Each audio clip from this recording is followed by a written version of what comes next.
live. Hmm? What's the stadium called? The Abbey. I don't know. It's just called the Abbey. Here at Downton. Ready? Go. Yes, good evening. Welcome to the Abbey. I only need a point victory. I'm joined by the first defeat of the season on Saturday. 1-0 defeat. It wasn't pretty, was it? No, it wasn't. I think it's just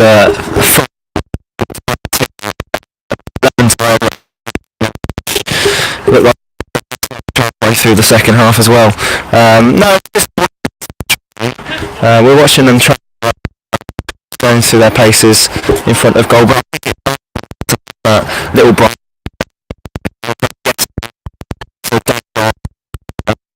but playing.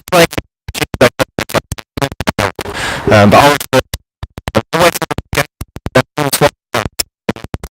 I they won in the second. So that's very good. Richard Luffman, he was very.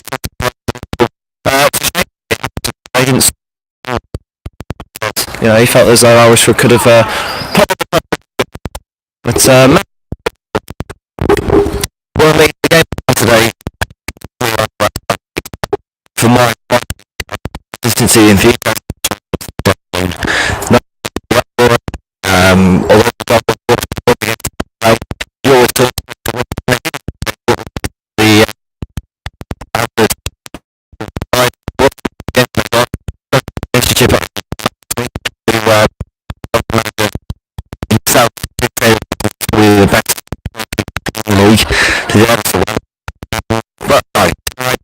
all he needs. One goal for a season. We're looking forward to it. Well, in the YouTube stream, this is actually outside my Brian. No, I've never done an outside. I'm still waiting but Luke, of course, who usually just for tonight, and it's a special one. But wait, the next half an hour or so. Well, see, we're looking no closer than obviously Montenegro.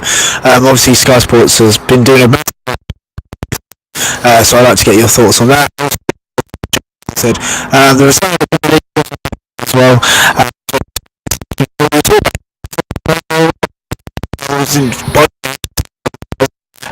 Is there a case to over-expect him for the Euro 2020s, and how do you view it? And they want to judge us on a judge it tournament after tournament. We'll debate that as well, and we also look to what's happening in the Championship. We also want to talk about Aston Villa as well. We know Matt Ponter wants to get them in. So obviously Southgate team because he's not playing the Championship. So is that playing the Championship as well? So we've got 45 minutes before kick-off. We'll get so for without much further ado, we'll start. The Czechs 5-0. Sancho started up front with Sterling and Kane.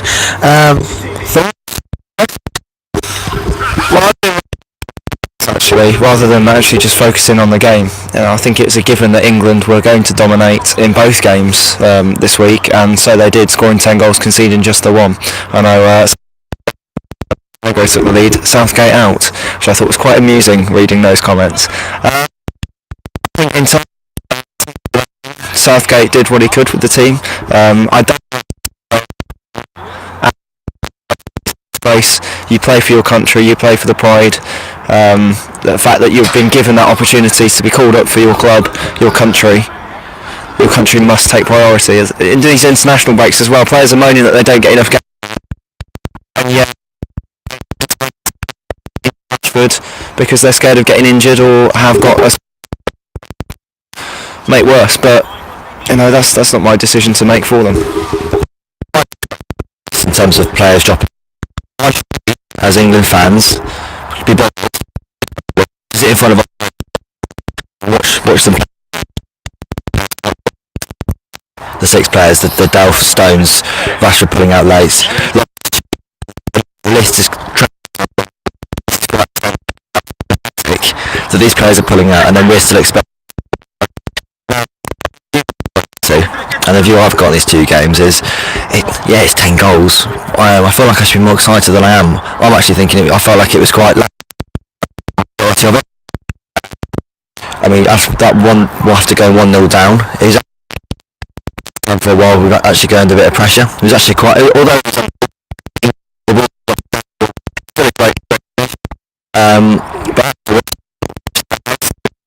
but a lot more intense. When he plays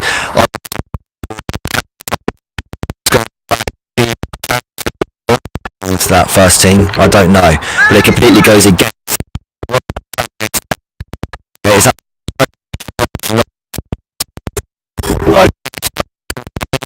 To sort of, he should stick to his word. I mean, the way he said play for England because he's not in a Premier League club, doing superb.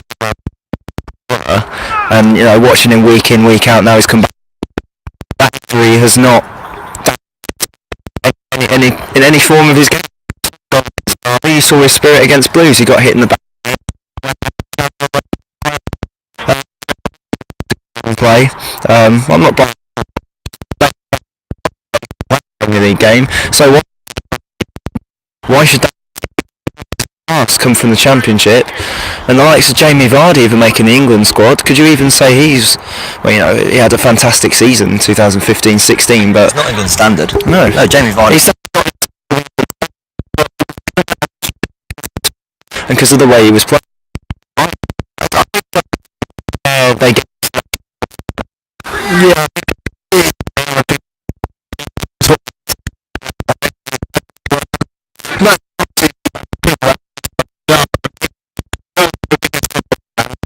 Jack Grealish as well, because I don't know if you've seen have been announced as well, and you've touched on Jack Grealish's injury. Are you included in the midfield 3? There's so many players in the Championship these days that have impressed.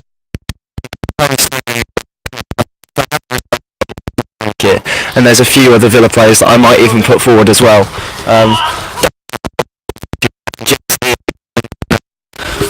Done very well playing football from the pitch as the players just go over to our left now and do their drills up by the cones. Very just to get as a side. Full kits on. They've all got the same track. They've got a bit of a mix. So I'm not really sure whether they're. You could Hamble in the way that they're warming up this evening. Yeah, mate. Saw that one? Yeah, I've taught him well. I'm not not see him in that.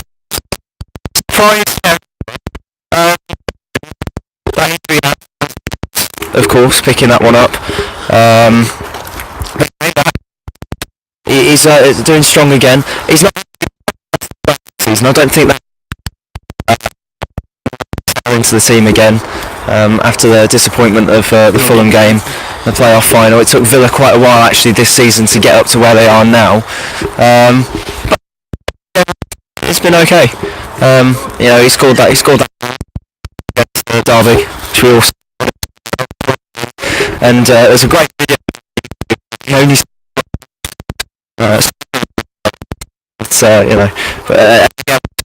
Attitude for the Birmingham game, and it looks like we're going to have to turn around here because it's fenced off. Yeah. You thought in the back and just carry on. No, I thought there's a few players who could have made. It's not Birmingham very on the team of the season, and Pookie as well for Norwich. Just a Mark as well. A few Sheffield players getting in there, but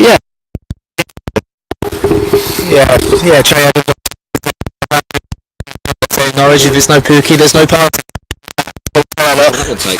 Well, that's what they say. That's what when you're hosting, you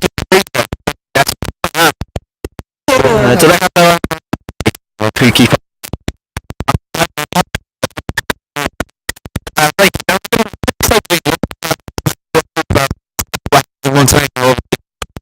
Subject one.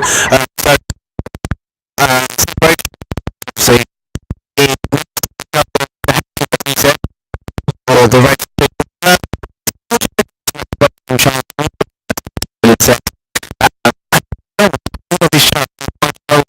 night showing this making at once, and he said for the teams the Premier League the internationals is obviously going to be they've recharged. I wait to a few and people say it would work. Now talking about this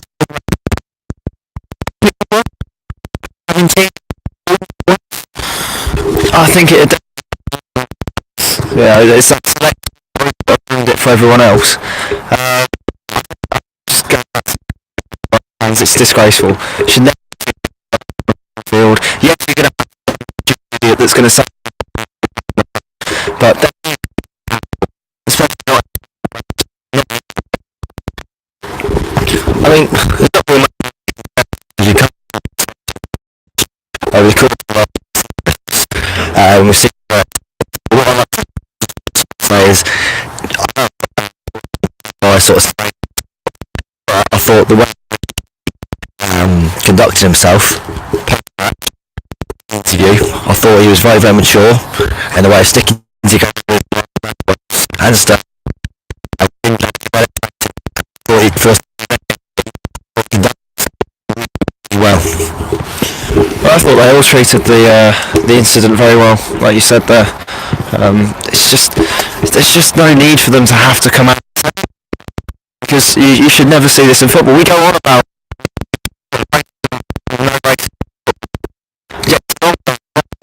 and I don't know what you think of it, Luke, but I've got the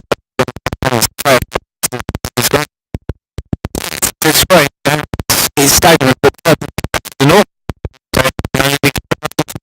we're not really shocked that we're talking about it now. We're talking about it in 2019. We thought you were down on it. So yeah, you've matched right.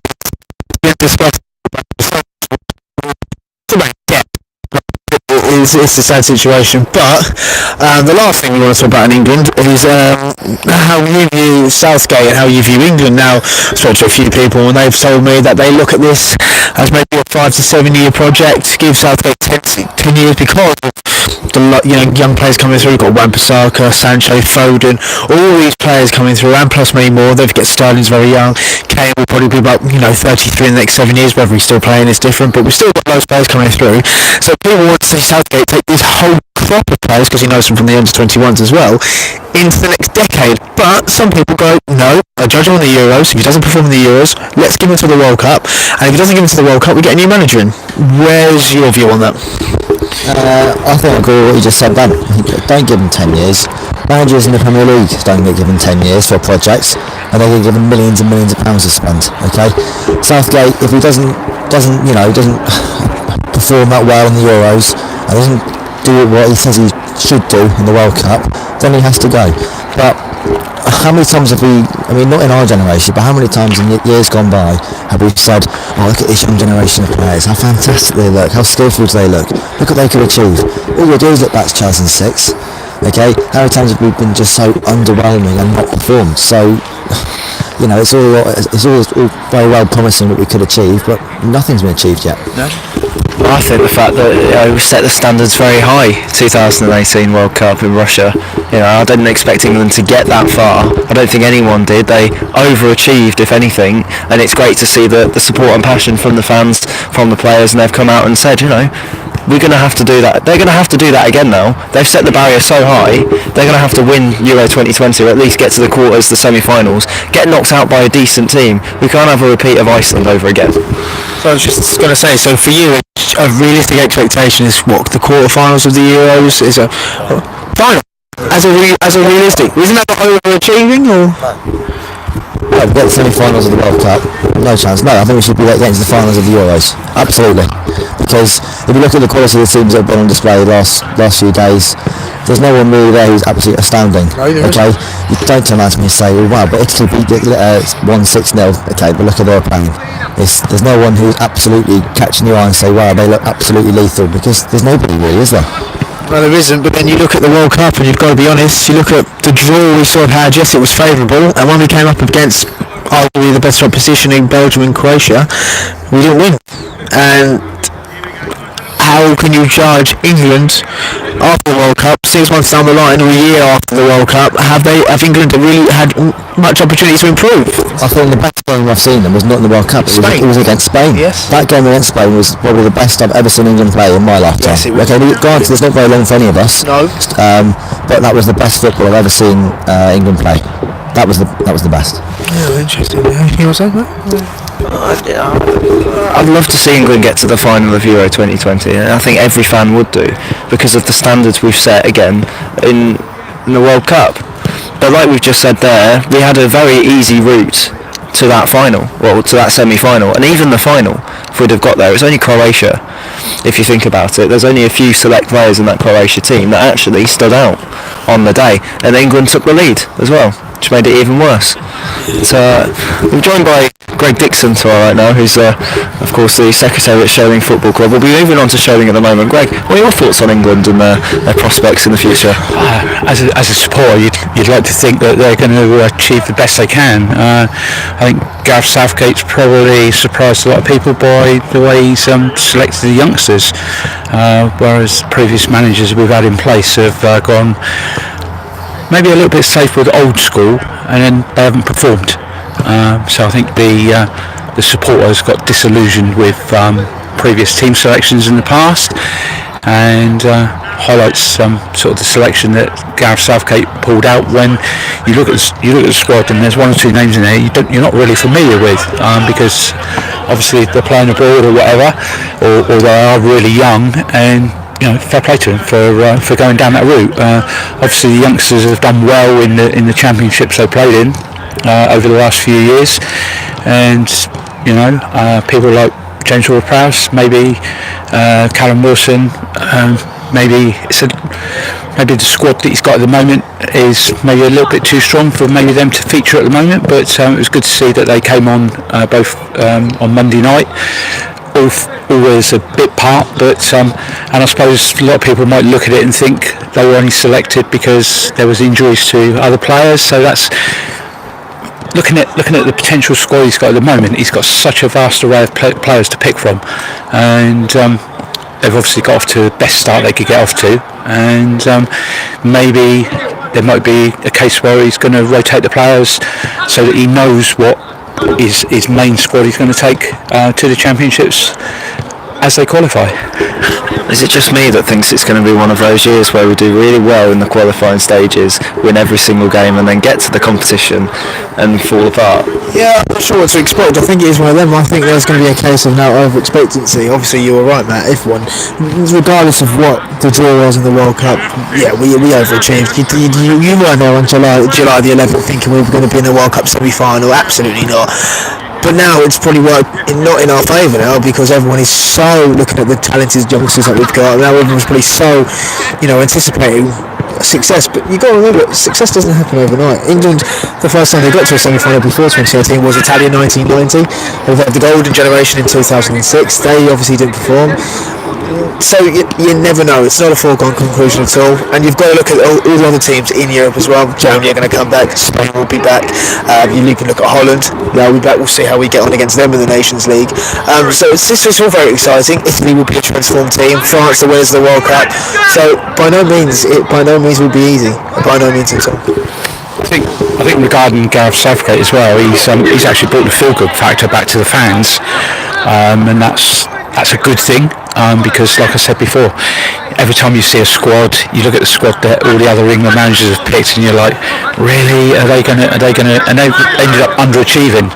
Whereas in the World Cup, he took a relatively young, unknown squad with him, and I don't think many people, if they were honest, were expecting too much.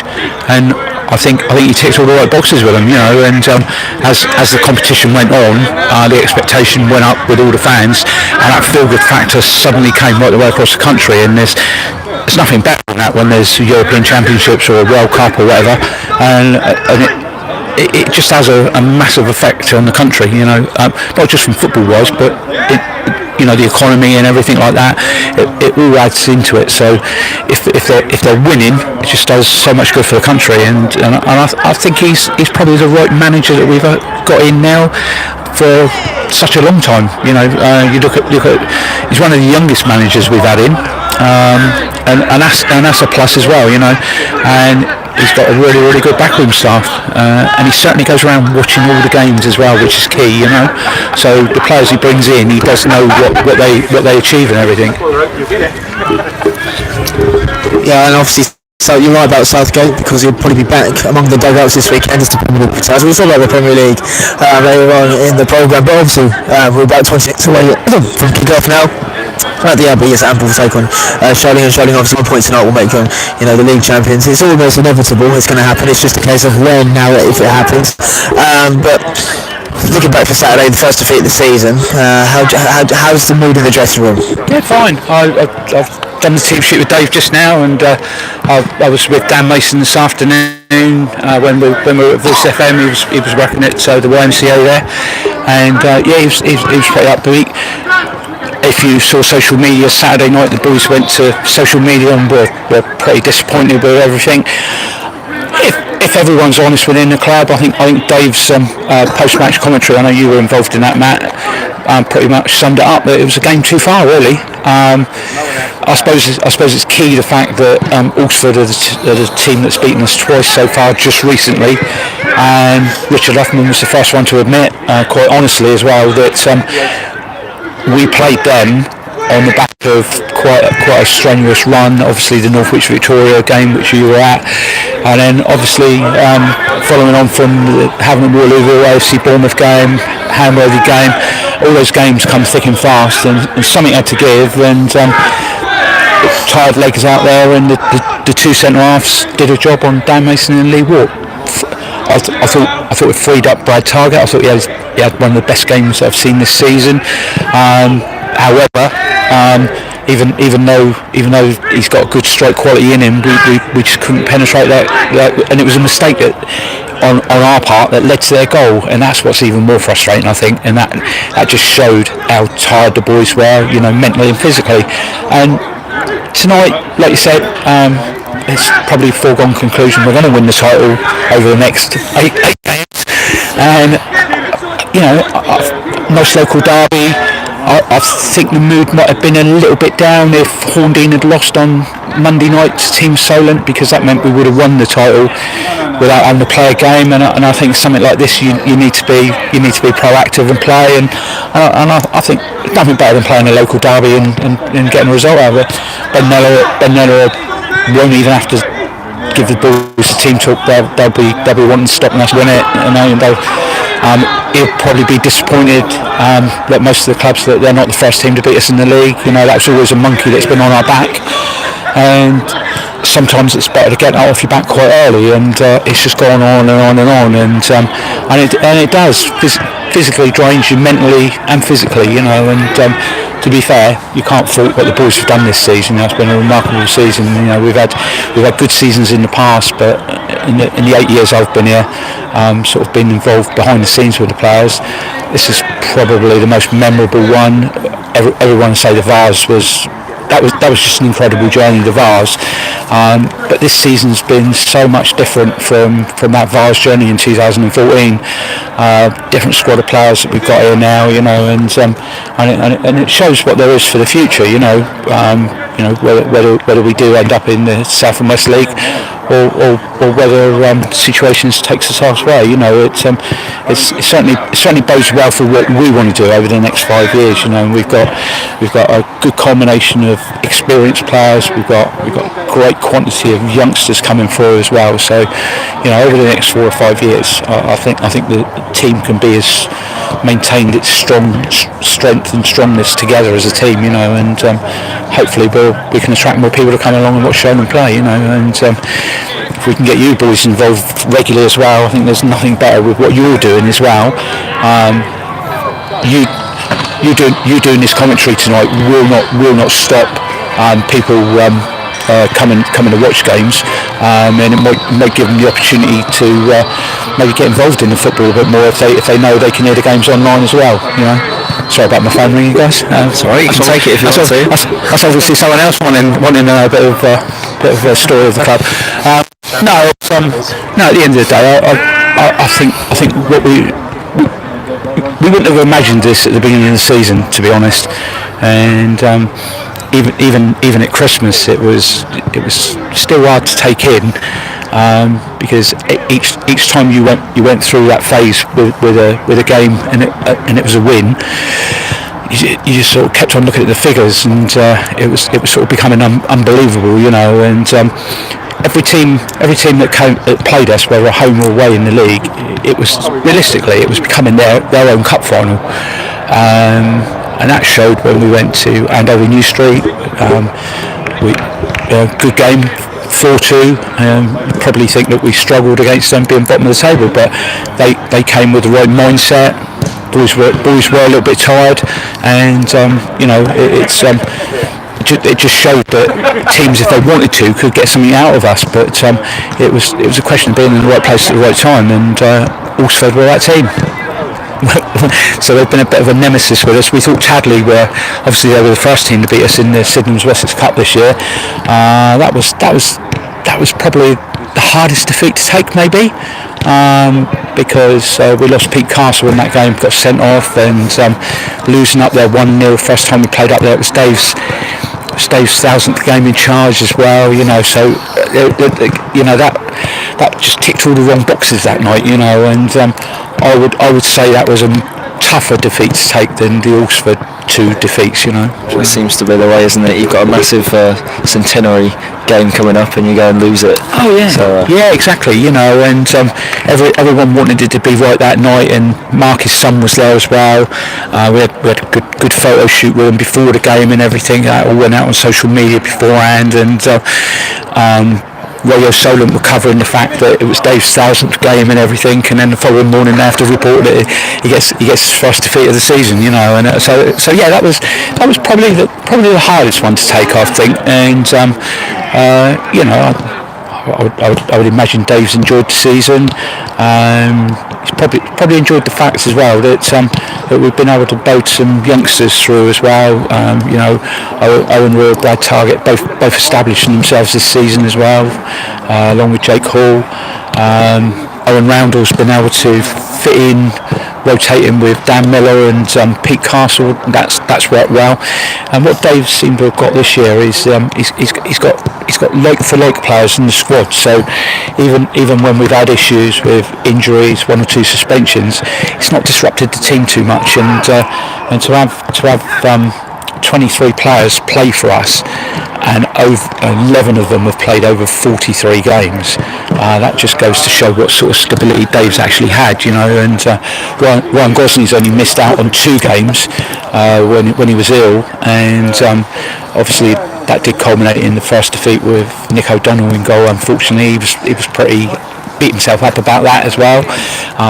Wasn't his fault though, the goal and everything, but yeah, it was that's the way the players have taken it this year. You know, some of them have taken it personally and that. You know, and you know, you've only got to look at them warming up out there now. You know, they're all fairly upbeat, and you know, we'll take a 1-0 win tonight and take the title. You know, be more than happy for that. Greg, just touch on how much of an achievement it is for Lee Watt and Dan Mason. 1 goal either of them tonight. It's 100 goals between them for a season. Have you ever seen anything like that before? Not in the whole of my football career. That's playing, refereeing, and being a club secretary. One player that does stand out during my refereeing time, still currently holds the Wessex League record. Andy Forbes scored 48 league goals for the Wessex League, which is still a record. And Leamington Town are still the only team that hold the record of going through the whole season unbeaten in the league. So Graham Kemp was very, very quick to go to social media on Saturday night and posted a picture of the league tables, because he was in charge down there then. So yeah, you know, if you look back at some of the stats like that, these two boys are up there with them, you know. And to be fair, it's probably something that their grandchildren can look back on with great admiration, you know. And in this day and age of social media and YouTube and videos and that, it will be there.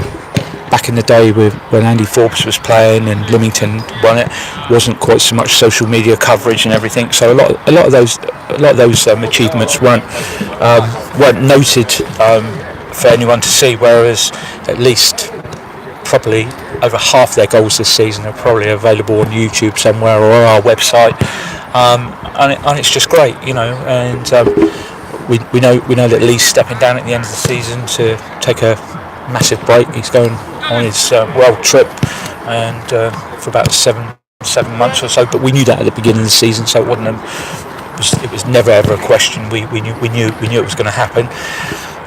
Whether Dan stays with us next season, again, another massive question. That's the same with quite a few of the players. You know, it might be the fact that they might need to look to move on to see whether they can play at a higher level or stuff like that. We've certainly had approaches for 1 or 2 players this season, and they're still with us. So that shows credit to them that they're satisfied and happy where they are at the moment. But during the summer break, they might reflect on that and think, you know, we're at an age now where we might need to look to see whether we can go and better ourselves. Obviously, Lee Watt and TJ have in the past have played at Gosport. Byron went to Gosport as well in 2014-15 season, but it didn't work out for him there. He didn't play for him at all, but he was there for about 6 weeks.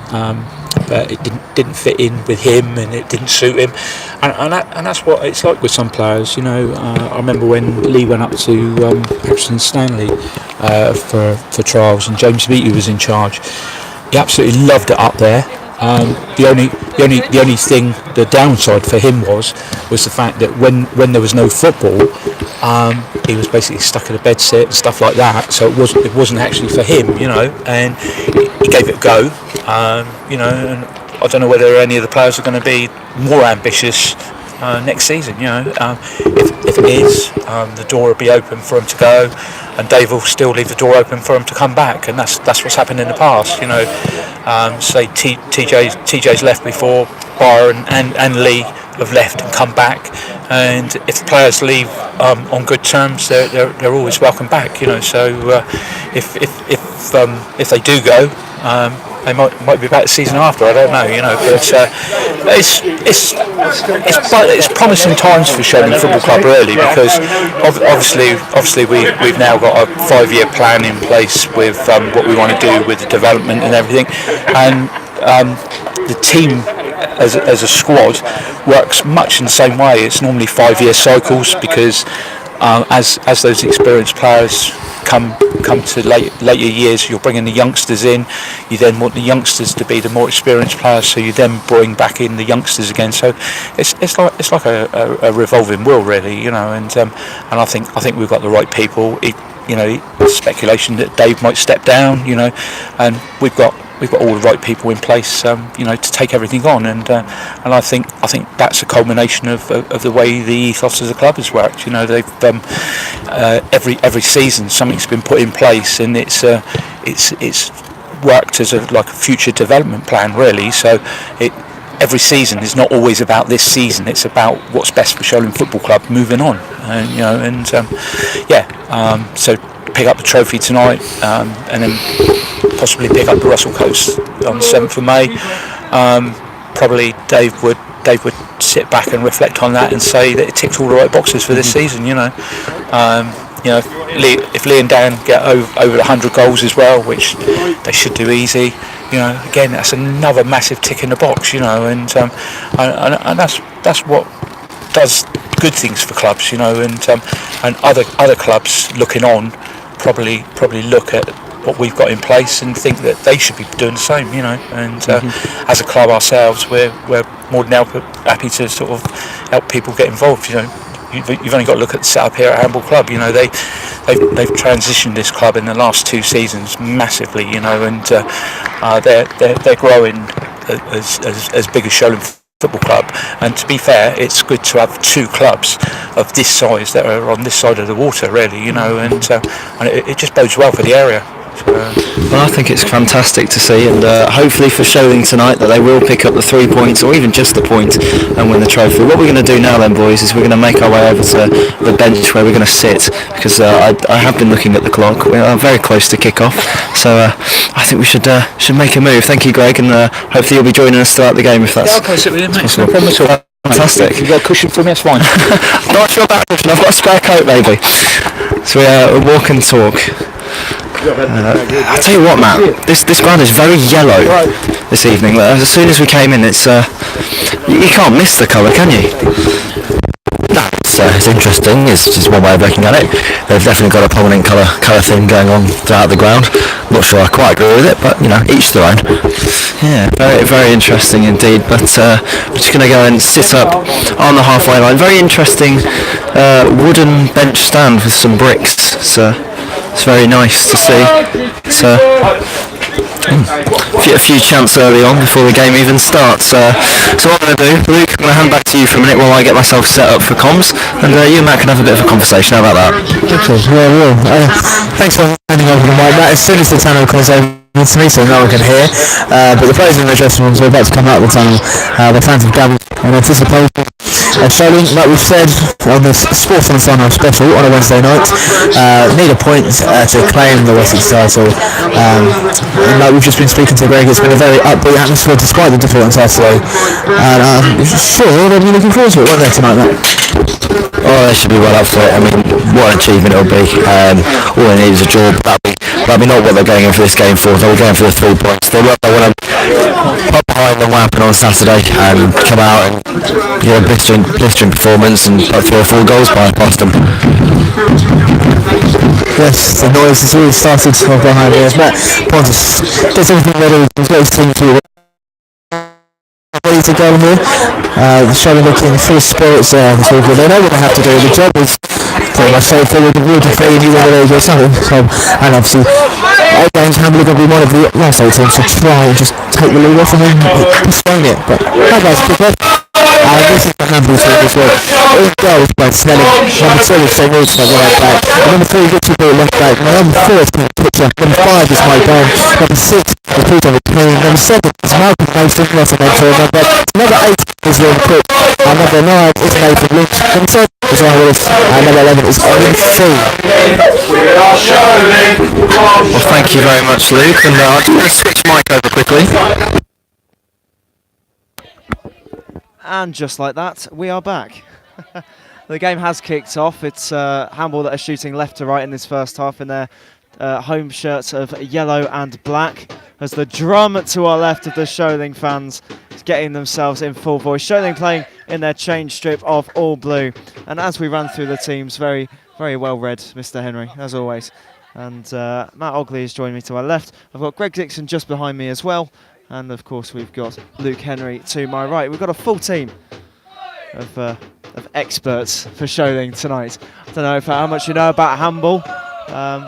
definitely a local rivalry here tonight. There's only a few miles separating the two clubs, even if that, it only took us a crossover. We've got a lot of competing to do today. I've just realised I have to make sure that the microphone is turned up, but luckily it's a special lit microphone, so hopefully it should drown out the rest of the noise. But yeah, not much has gone on so far, apart from I'm loving the pink kit.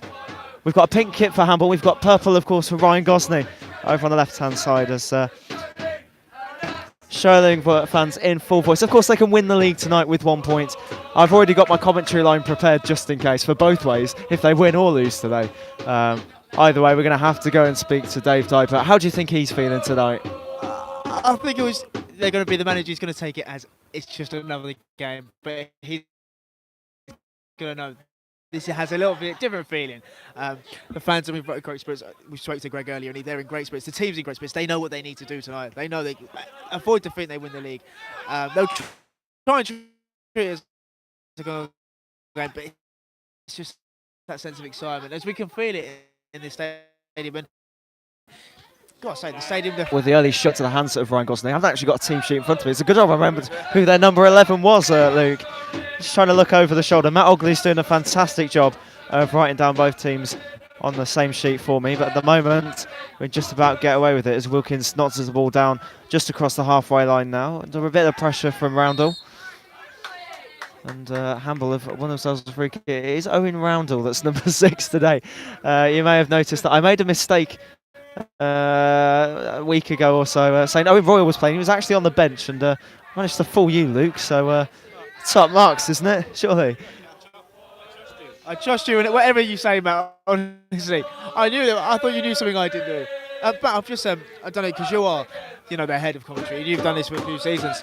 So I basically described the kits tonight as Oxford United taking on Kilmarnock. Is that a very good representation? That's very good, actually. Yeah, it is. Or it's a very, very old Watford kit as well, if we go for that. But yeah, definitely. So it's League 2 against the Scottish League team. That's what we're going for.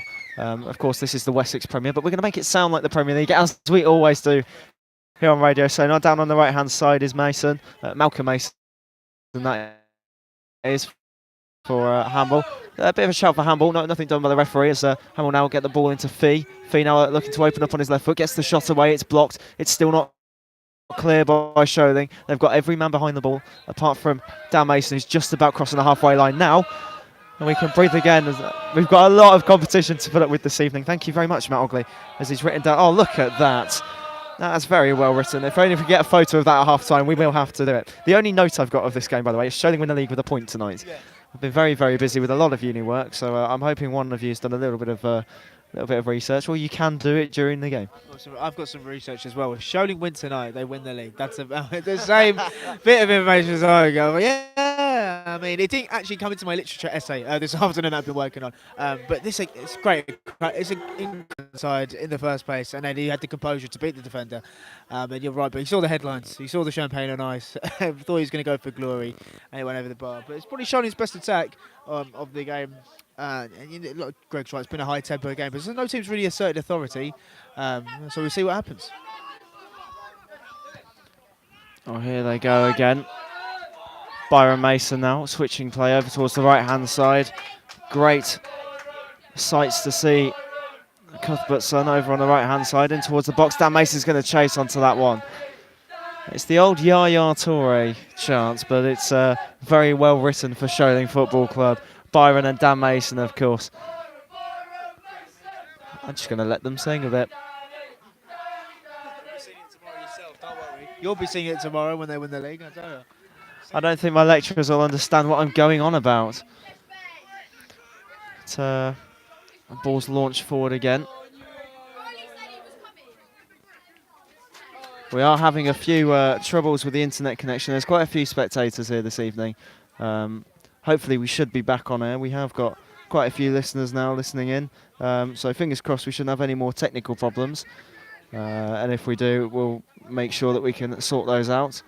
But we've played just under 20 minutes now. It's Hamble 0, Sholing 0. The best chance of the game coming from Marv McLean down the left-hand side. Cut it in onto his right foot, just over the bar. We are here at the Abbey anyway, and it's Sport on Sonar Live. We've got Luke Henry, Mat Ogley and Greg Dixon joining myself, Matt Ponter, here on the commentary team this evening. Sholing can win the league with 1 point. Everyone knows that by now, but we're going to keep reiterating it because it's the biggest stat of the night, really. Hamble, of course, playing for their local pride tonight. Of course, it's a local derby. Again, down the right-hand side, and Dan Mason almost getting the ball past Brad Snelling in goal, sporting that bright pink kit, as we mentioned. Luke Henry, of course, has said it's Oxford against Kilmarnock. If you want to search up those kits, that pretty much sums up Hamble, of course, being Oxford and Sholing being Kilmarnock, and their changed strip of blue and white stripes compared to the red and white home stripes that they usually wear at the Universal Stadium. And of course, on Saturday, Sholing lost their first league game of the season at home to Alresford Town. Stephen Hall getting the only goal in that game on 78 minutes, and it was a bit of a defensive error from Sholing to concede that goal. But Dave Diper, you know, he can't dwell on that for too long. On to the next game, and now that burden of who's going to be the first team to beat them is out the way. Sholing can just carry on as normal, you'd like to think. I mean, obviously you two are here at Sholing, and someone has to be in the studio. Obviously I was. So have you noticed anything different between the opening 17 minutes of this game compared to the last game on Saturday? Well, as Lee Walk gets a shot on his right foot, and Brad Snelling had to get down, he still spilled it, and actually the ball has gone out. Has it gone out for a throw on this near side? Marv McLean's going to run over to take it. He did spill it. There's a lot of power behind that shot, Luke. In answer to your question, I have seen there's been a lot of positive play from Sholing. They don't look as tired as they did on Saturday. And again, Saturday they did make a few errors in the midfield, which ultimately led to that goal being given away. As Hamble now breakaway up towards the middle of the park. It's Nathan Lynch. Nathan Lynch will have to chase this one again. Owen Roundel trying to put the pressure on for Sholing.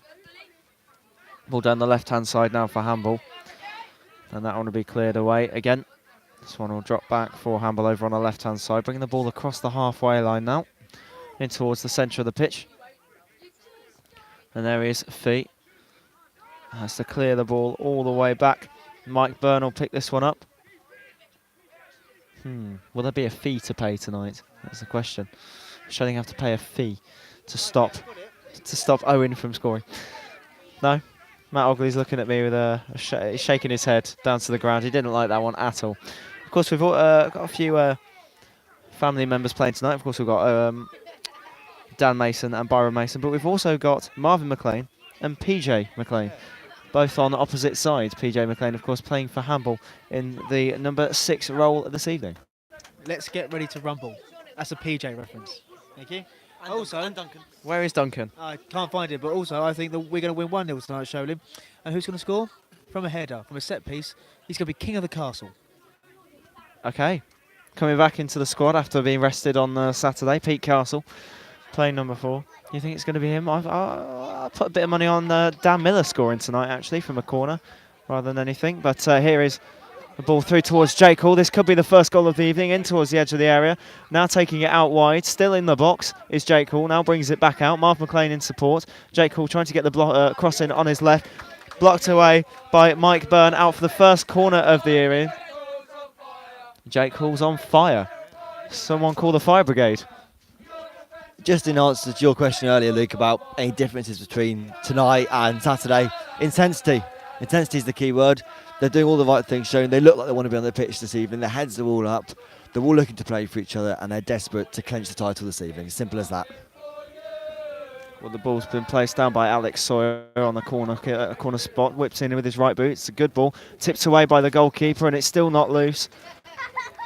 And Sholing will just about keep this ball in their possession. It's going to be whipped back in from Sawyer. Very low cross.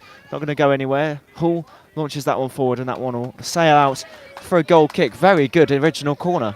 Yeah, it was a very good corner. I did think Pete Castle was going to get his head onto it, nothing. But then a bit of a poor return back in, and the attack phase. But you're right. I mean, from what I've seen, Sholing's been they're starting to gain the momentum now. They're starting to dominate a bit more, and they've got the authority. And it seems to be a much better start tonight than it was on Saturday afternoon. Well, we're just about 20 minutes into this game. It's still Hamble 0, Sholing 0. The Sport on Sonar live here from the Abbey in Hamble on Rice tonight. Hamble sporting their home shirts of yellow and black with black shorts, black socks, shooting left to right in this first half with Sholing in blue and white striped shirts. And there is Owen Fee just about getting round the defence, and Pete Castle will clear that one away as far as Lee Wart.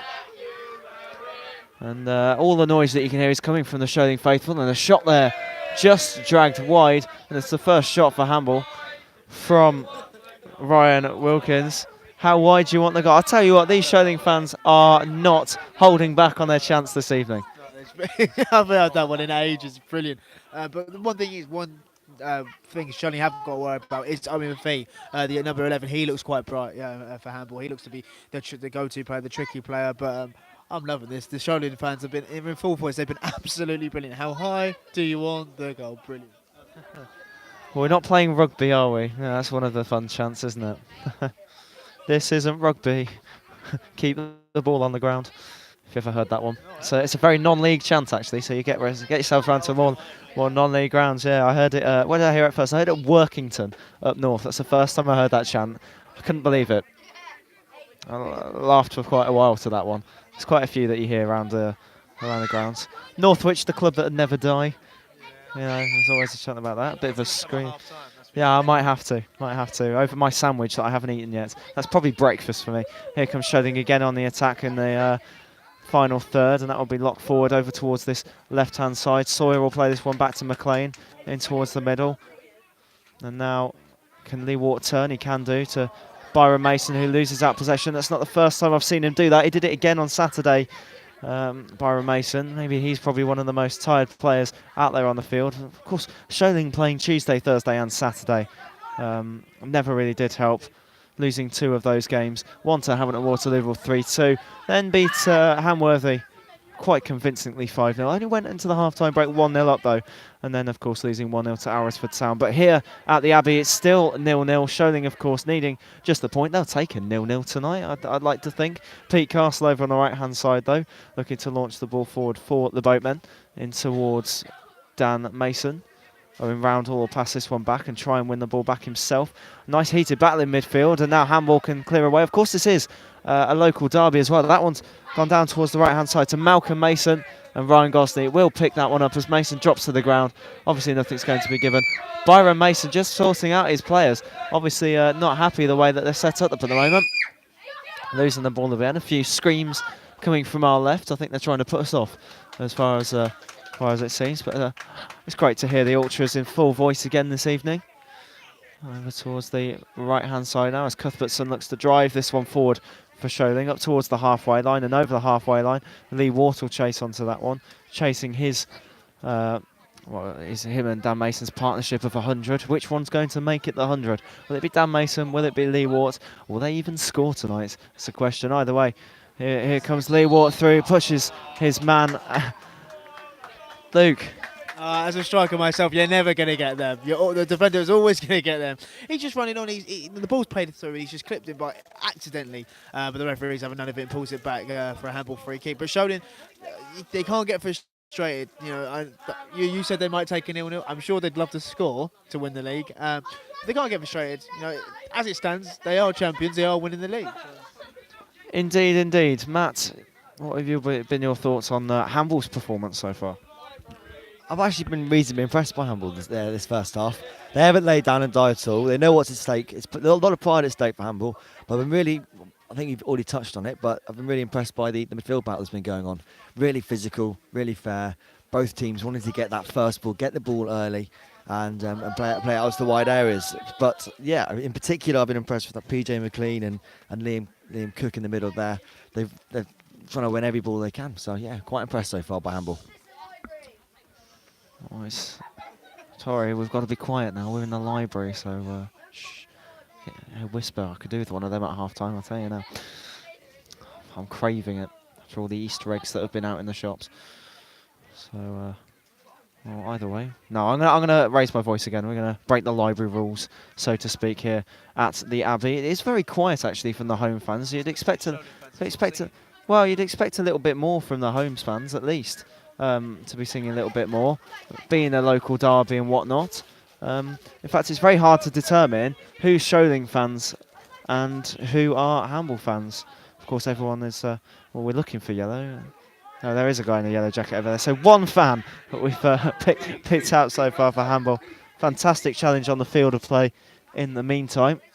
Sholing again look to move their way forward, but Hamble just about looking strong in defence. That one's cleared away by Ricky Bull.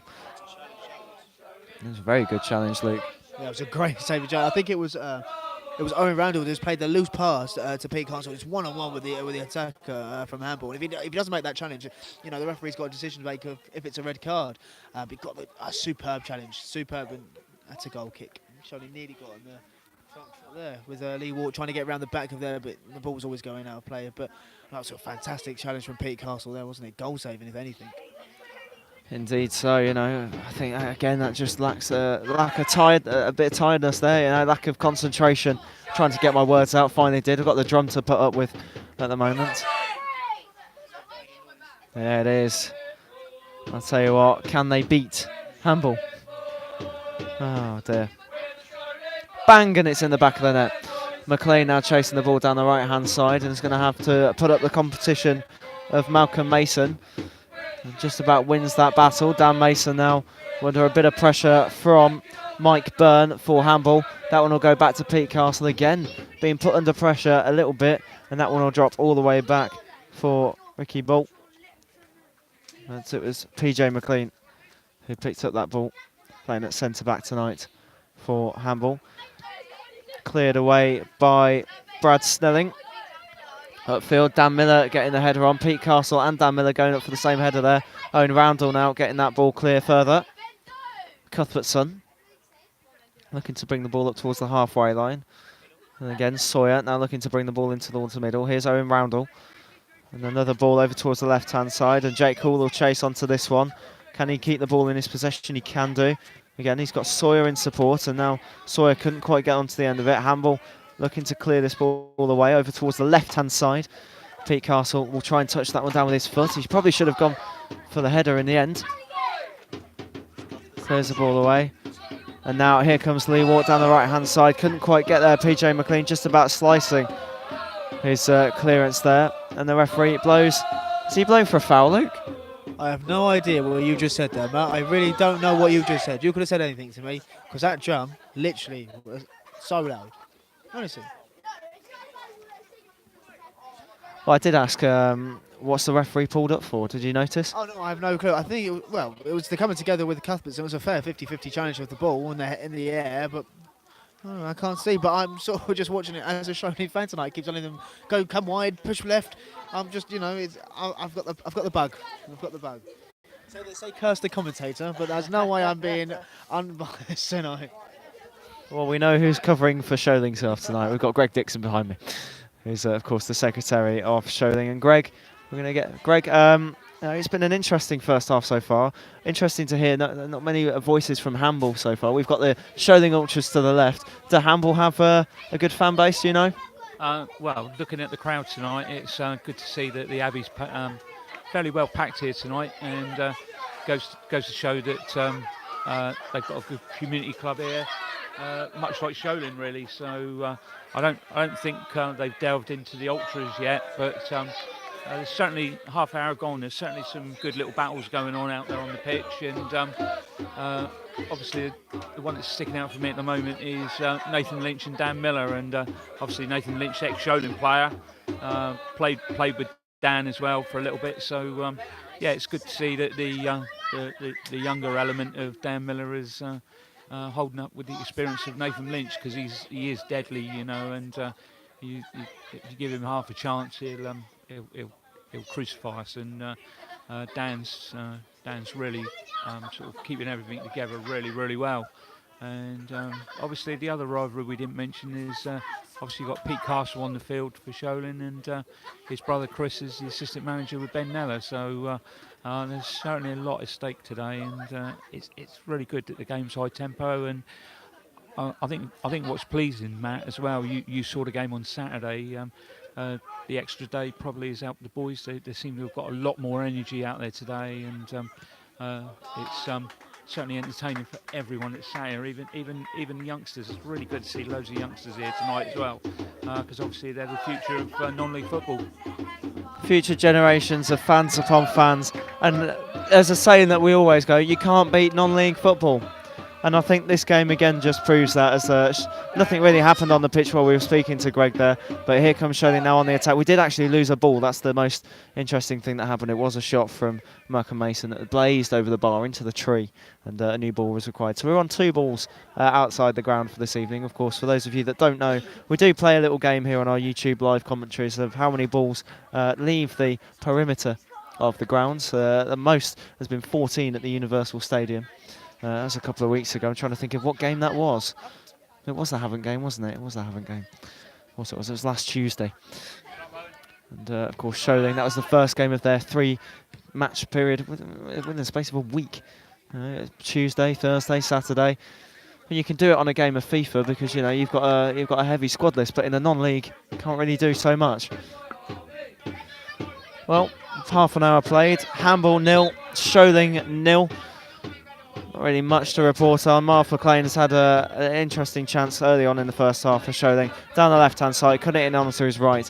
The ball sailing over the bar. That's probably the closest Sholing have come. They've had a few other opportunities from corners. Alex Sawyer whipping the ball in towards the box. It was spilt by Brad Snelling. No one could get onto the end of it. In the meantime, Hamble now bringing the ball down the right-hand side. They're playing a lot down this right-hand side, Hamble, in the first half. And there is Owen Fee. The referee just getting in the way there. Lee Wart couldn't get away. Referee not sure, wondering where to go, and Lee Wart's a bit frustrated there. And now here comes Liam Crook in towards the box, and Hamble still have the ball. It's almost headed on by Ricky Bull as Sholing cleared the ball over towards Owen Fee. Fee, of course, were man to watch, as Luke Henry said. Rightly so, as he brings the ball down the left-hand side. He'll let that one run out for a goal kick.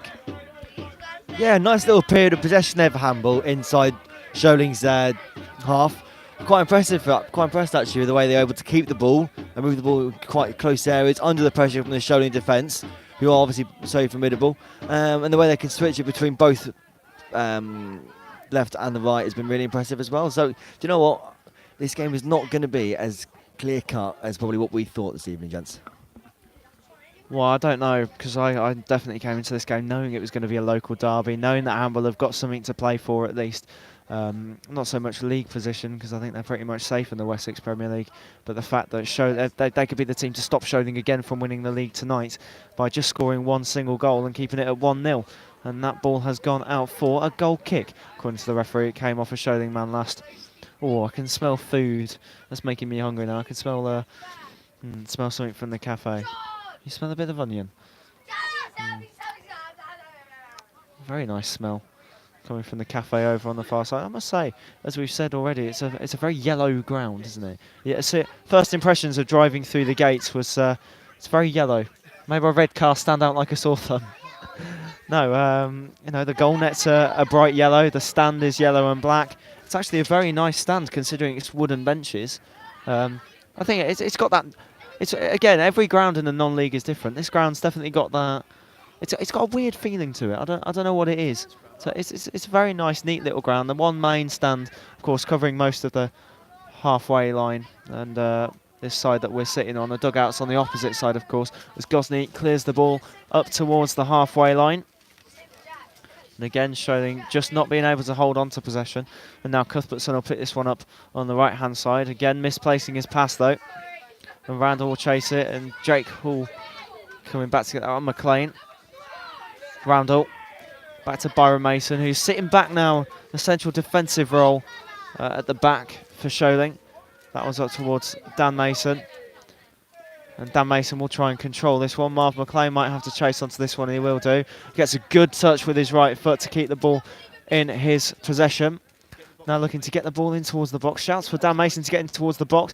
Low driven cross in towards the box. Goes past Sawyer. Roundel. Good block there from Ryan Wilkins.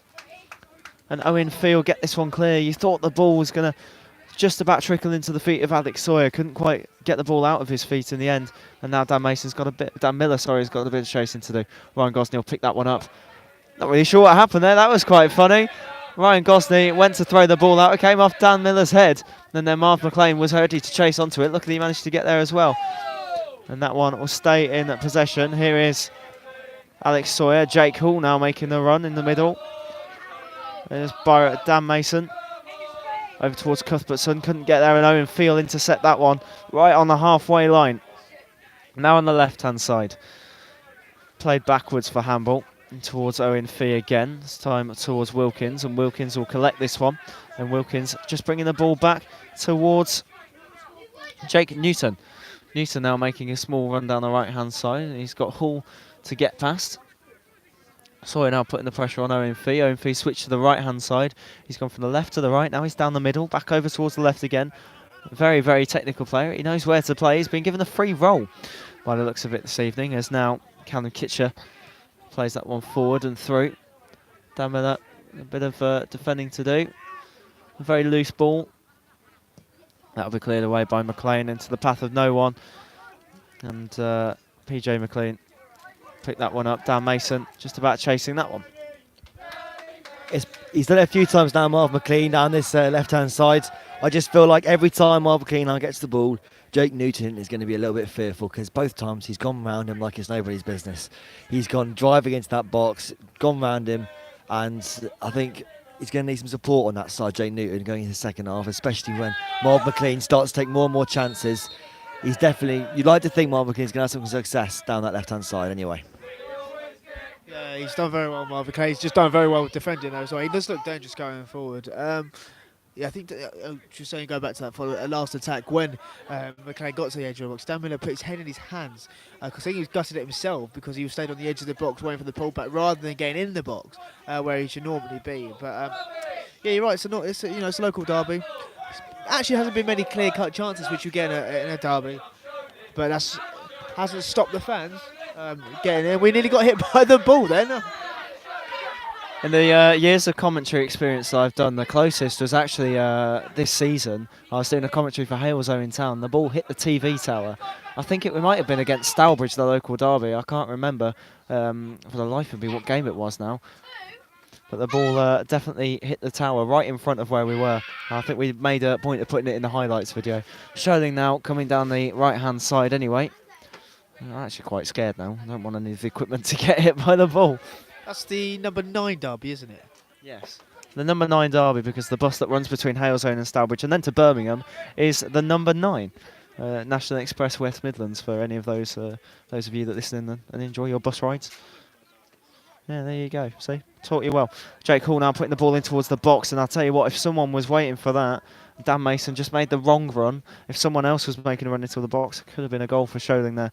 Either way, we've got just over 5 minutes of the first half to go. It's still Hamble 0, Sholing 0. It's the Monks against the Boatmen here at the Abbey. Sholing will win the league with a point tonight. I think I've repeated that too many times, but for those of you just tuning in now, that is the case this evening. Sholing need a draw.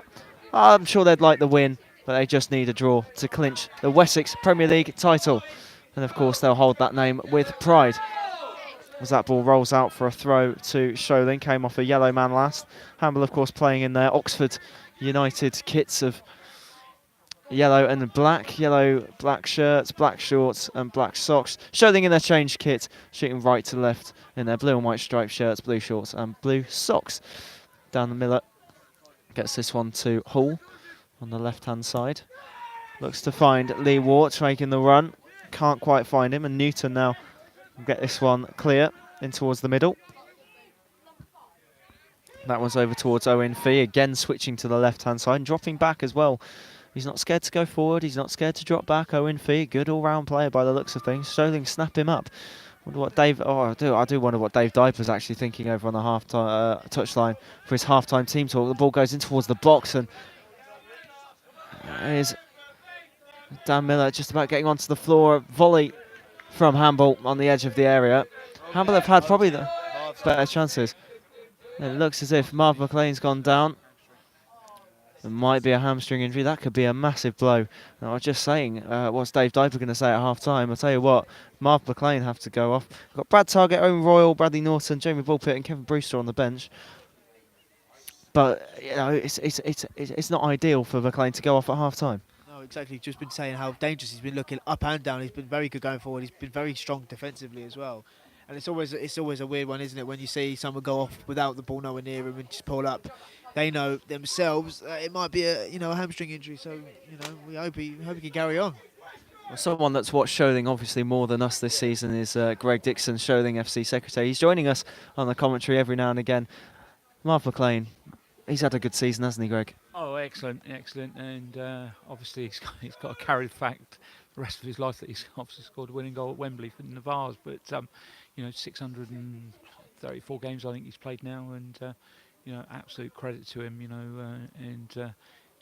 He won't want to go off now. I know.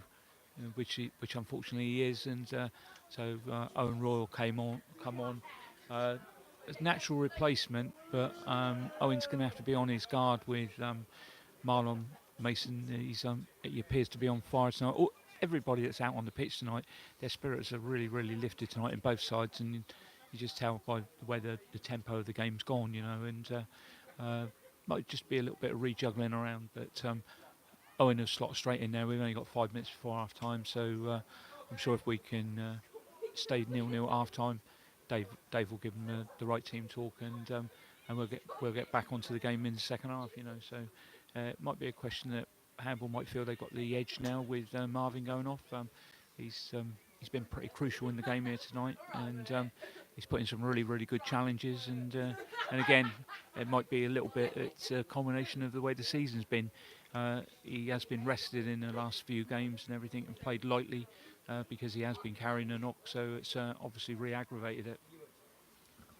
Well, it is the same to see Marv McLean go off just before half time. It's Jamie Bulpett. There we go. Jamie Bulpett has come on the field of play. Replacement of Marv McLean just before half time. Obviously, it's a shame to see him. Jamie Bulpett is brought on, not Owen Royal. So obviously Owen Roundell's gone back to full-back now, with Jamie Bulpett slotting into midfield. So that'll keep a bit of high intensity in midfield for us. So Owen's not adverse to playing left back. He's played there a few times. So hopefully he can keep a tight rein on Marlon Mason as well. Owen Royal stays on the bench, so I can't get confused with that name just yet. We were saying off air just before we started that I was going to get confused this evening. The fact that Owen Royal was meant to be playing as we hit the 45-minute mark. However many minutes the referee decides to add on at the end of the first half remains to be seen. I haven't seen the board over on the other side. I heard the substitution call, but I didn't hear how many minutes were being added on, Mr. Henry. Sholing now looking to close the first half with a bit of panache, bit of style. Panache sounds better. Rasba Panaz. Rasba Taz. Yeah, it is. Bit of Bugs and Malone. Here come Hamble in of the park. Jerry Bulpett, of course, coming on, making the impression early on. Lee Wart's called for offside. That's got to be one of the last plays of the first half. It's been very even, very close. It's the first offside of the game. There we go. Greg Dixon points out. So both attacking both attacking lines have been very good at looking at the offside trap and staying onside until now. And now we've said that, it's going to create a string of offsides, and every ball going forward is going to be offside. Starting with this one. Free kick played forward, the referee's arm still in the air and it goes down now. I've never understood why the referee does that, actually, why he holds up his hand for so long after a free kick. Yeah. I might do at half time as we close in at the end of the first half. It's still Hamble 0, Sholing 0, which means, as it stands, Sholing are Wessex Premier League champions. Of course, they've got 7 or 8 games left to go in this season, and the Russell Coates Cup final as well in May that hopefully we'll be able to go to, which would be a great end to the season for Sholing if they can win that. Hopefully we'll be able to cover that game on their behalf. There's Byron Mason over on the right-hand side, just looking up to hold possession, winning the throw. I think the referee's added on a couple of minutes as he checks his watch and just makes sure his shorts are pulled up. It's a great observation. 3 floodlights over on the far side as well, shining down, making sure everyone could see him do that, including me. That's where my eyes were at the time. And now Dan Mason maybe wins the foul. He has won the free kick. It was Jake Newton that pulled him down, and this probably will be the last chance of the first half, and Sholing have a chance to put the ball in towards the box depending on where they're going to play this one. Got Alex Sawyer just putting the ball in position where the referee wants him to. He's got a few attacking options. Jake Hall on the left, Dan Mason unmarked at the moment, but he will be marked by Callum Kitchenell. Just looking on the line, Dan Miller's gone forward, Pete Castle's forward. Again, Sholing just calling the offside trap down the right-hand side. Pete Castle with a hooked right foot. Luke, I knew he was going to go for that. There is the half-time whistle. That's the ball out the ground as well. Makes it number 3. But referee has blown his whistle for half-time here at the Abbey. Hamble 0, Sholing 0. On a nice warm Wednesday night for once here at the end of March. It's been a very nice couple of days with the sun shining. And at the moment, as it stands at half-time, Sholing have won the Wessex Premier League, but anything can happen in the second half. Luke, your thoughts? Yeah, it's a derby game, isn't it? It's actually, there's not been many chances. It's been, it's quite even. Although Sholing have had parts in the first half where they've dominated, and Matt's right as well. Hamble have looked good in areas as well. All three of us have pointed out that Owen Fee looks like the player to watch. But look, the injury to Marv McLean's not really the best thing. But Sholing will be happy. Dave Darby, when he spoke to his boys, say more of the same, and we'll probably just say try and create some more chances. But apart from that, it's been a very even first half, and it's going to be set up for a great second half.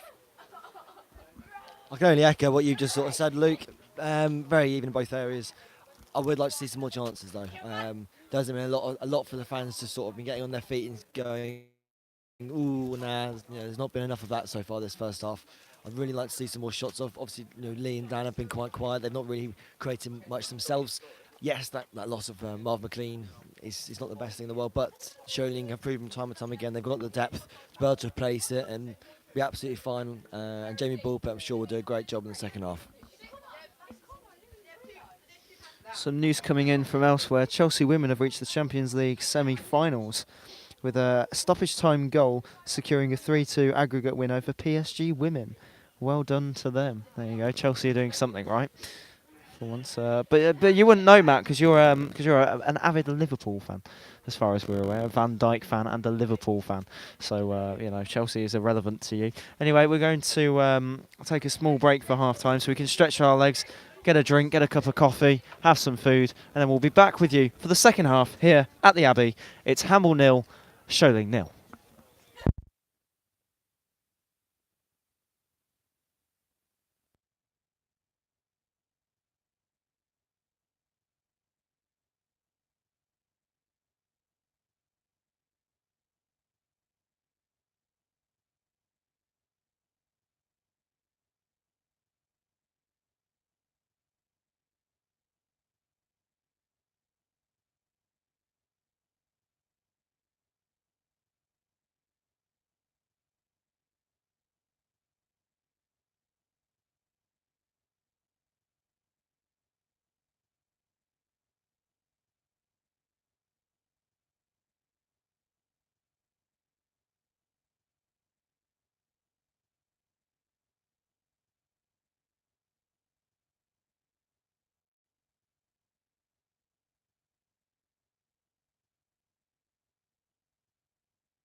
The teams are out on the field for the second half.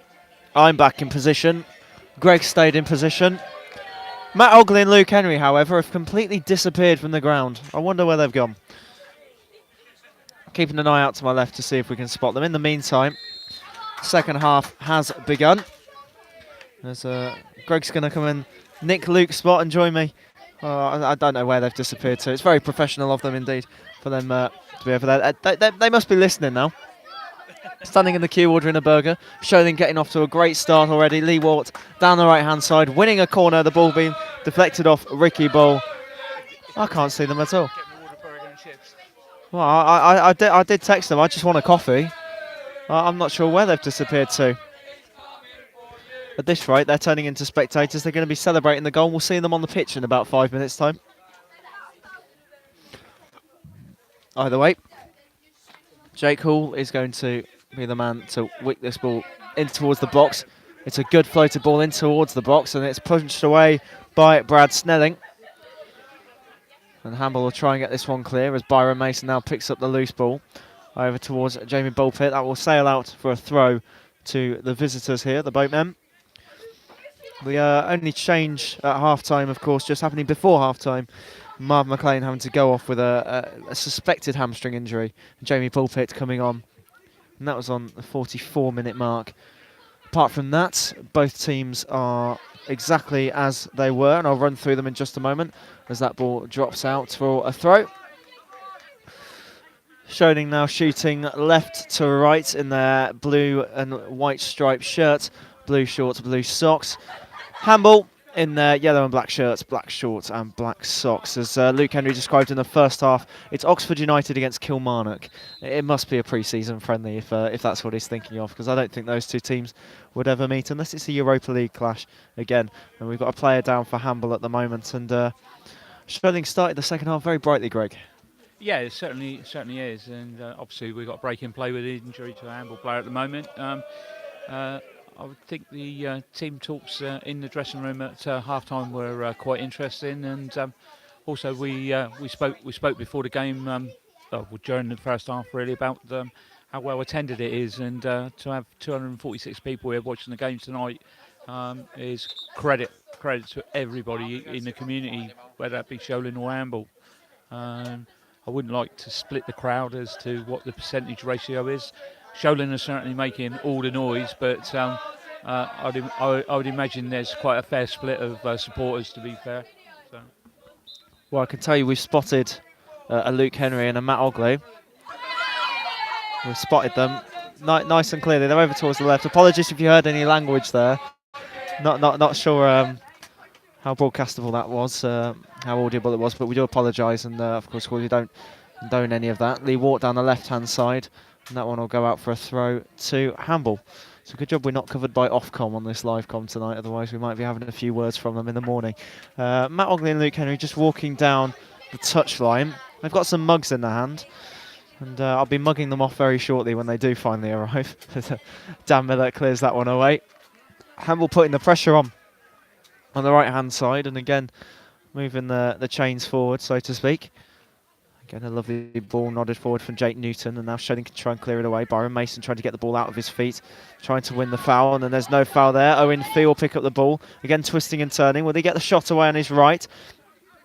Back onto his left again, and that one will drop over towards this left-hand side with Ricky Bull. The ball in towards the box from Liam Crook, and that one will be straight into the hands of Ryan Gosney. As Matt Ogley returns to my left, and Luke Henry is just behind me. Great. They've both got cups of coffee and got me one as well, which I'm very grateful for. Thank you, boys. Must have been a long queue. Or gentlemen. There you go. Happy with that one. Thank you very much, gents. There must have been a long queue over on that. It looks like a nice little hut, actually, Matt. We'll get to that in a moment. Anyway, yeah, mugs, very nice. Not very often you come to a non-league ground and they give you a mug. It's usually a paper cup or something like that. Greg, I think we need to get onto this. This is very executive. They give your tea and coffee in mugs. Maybe that's come out of hospitality, mate, and maybe that was for me rather than you. Oh yeah, do you think so? It's not like you said, mate. It's not every day you come to Not league get mugs. It was worth the wait, I think. Only a pound, only a pound. Brilliant. What more do you want? And now we're going to have to try and commentate with mugs of coffee in one hand and a microphone in the other. This will be an interesting experience. I've done it once before and it didn't really go down well. I was on the top of the Walsall gantry, almost dropped it over the manager's touchline. So never again, until now anyway.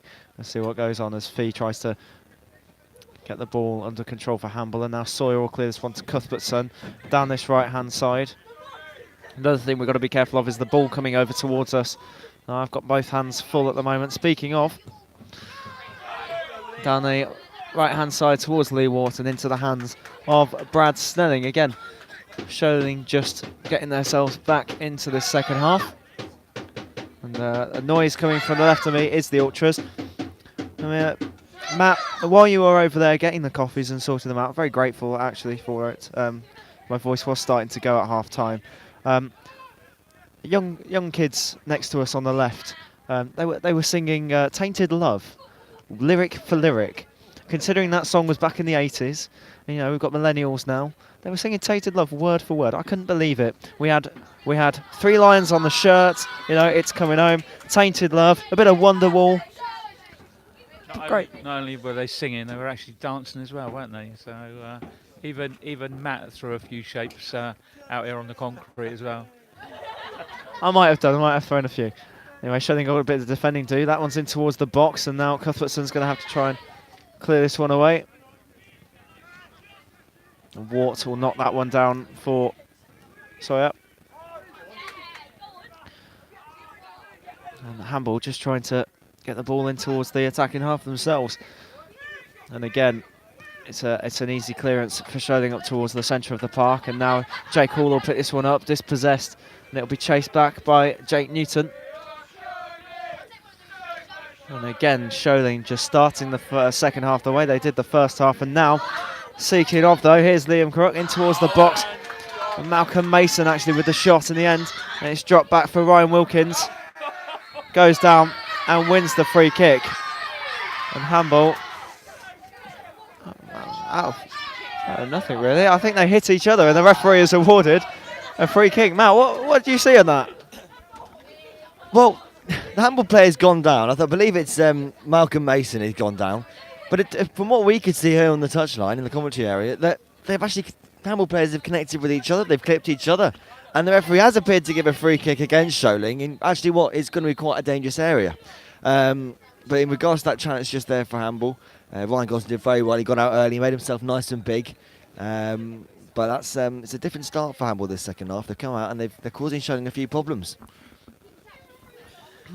They are indeed. And the latest coffee update with Luke Henry. I've got a tea. It's brilliant. Well, there you go. That's why I said the latest update. I don't know what you had. You got a cup of tea. That's why you've got a slightly different mug to us. Very good. That's what I like to hear. Enough milk, enough sugar in it. Yeah. No sugar. Sweet sugar candy man. That is Luke Henry. And of course, into the second half, it's Hamble against Sholing. Hamble with a free kick now. It'll be launched in towards the box, off the wall. And Alex Sawyer has taken that to the face. Alex Sawyer still down, holding his face. The referee finally now calling the physio on. That took a while for the referee to realise that Alex Sawyer had gone down holding his face. He took a massive whack. The referee just decided to play on. And Ryan Gosney's having a chat with him now. The referee's telling Ryan Gosney to calm down. But, facial injury, the referee's got to blow up straight away, surely. That's really bad, that referee. I think he actually knew as well, and he just dismissed it. He just carried on playing. He looked around and turned, and it wasn't even a Sholing player. It was a Hamble player that said he just wasn't interested. He took that right in the face. That's really bad. Really bad refereeing, I must say. Well, while this is being sorted out, Brad Snelling in the Hamble goal has gone over to speak to his mates just behind the goal. He's taking this game very seriously tonight. Just gone over to speak to him.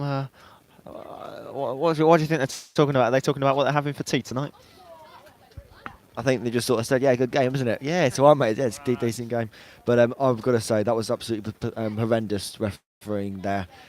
Any head injury, doesn't matter what level it is, referee's got to stop playing. He's got to get that player's got to be looked at instantly. It doesn't matter what level it's at. Yes, it may only just be, to most people, football to the head. Most of the time, that's normally nothing, but you never know.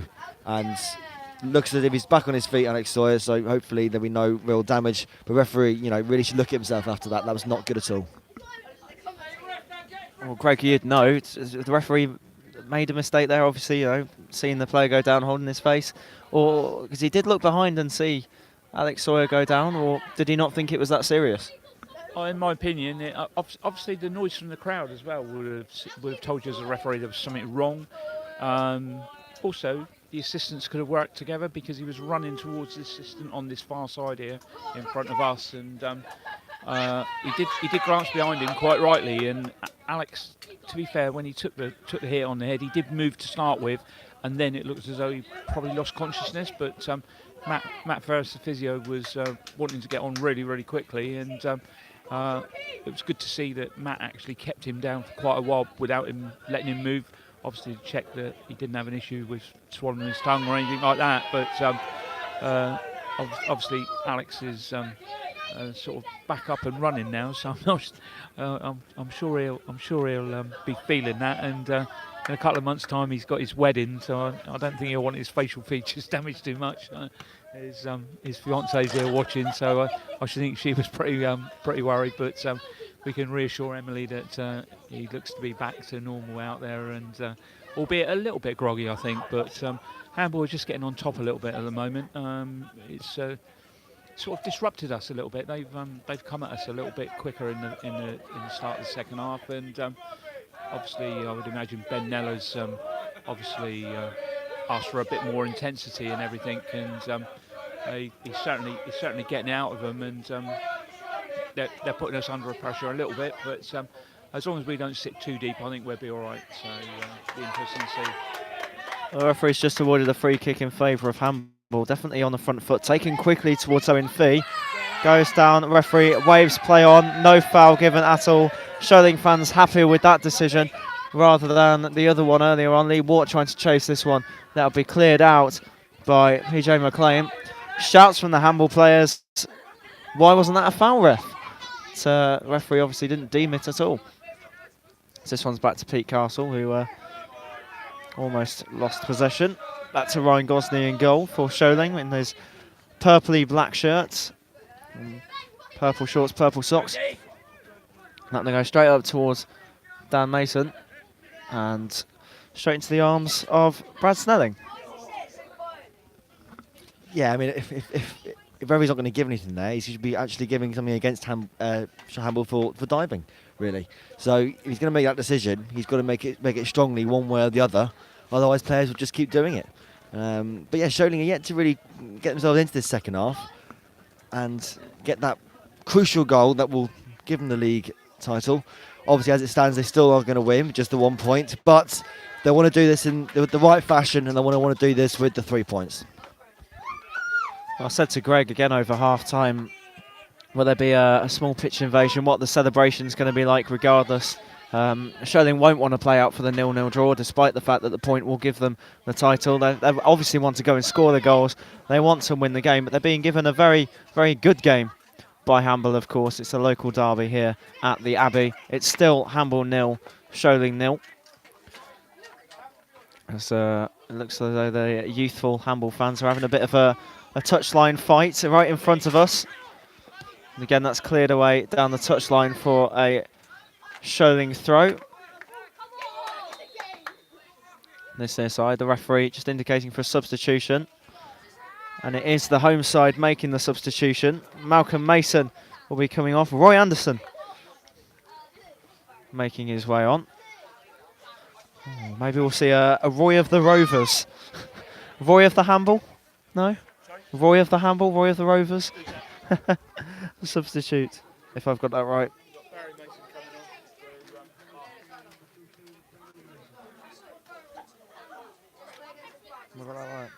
It's Barry Mason. I've got the numbers mixed up on my team sheet.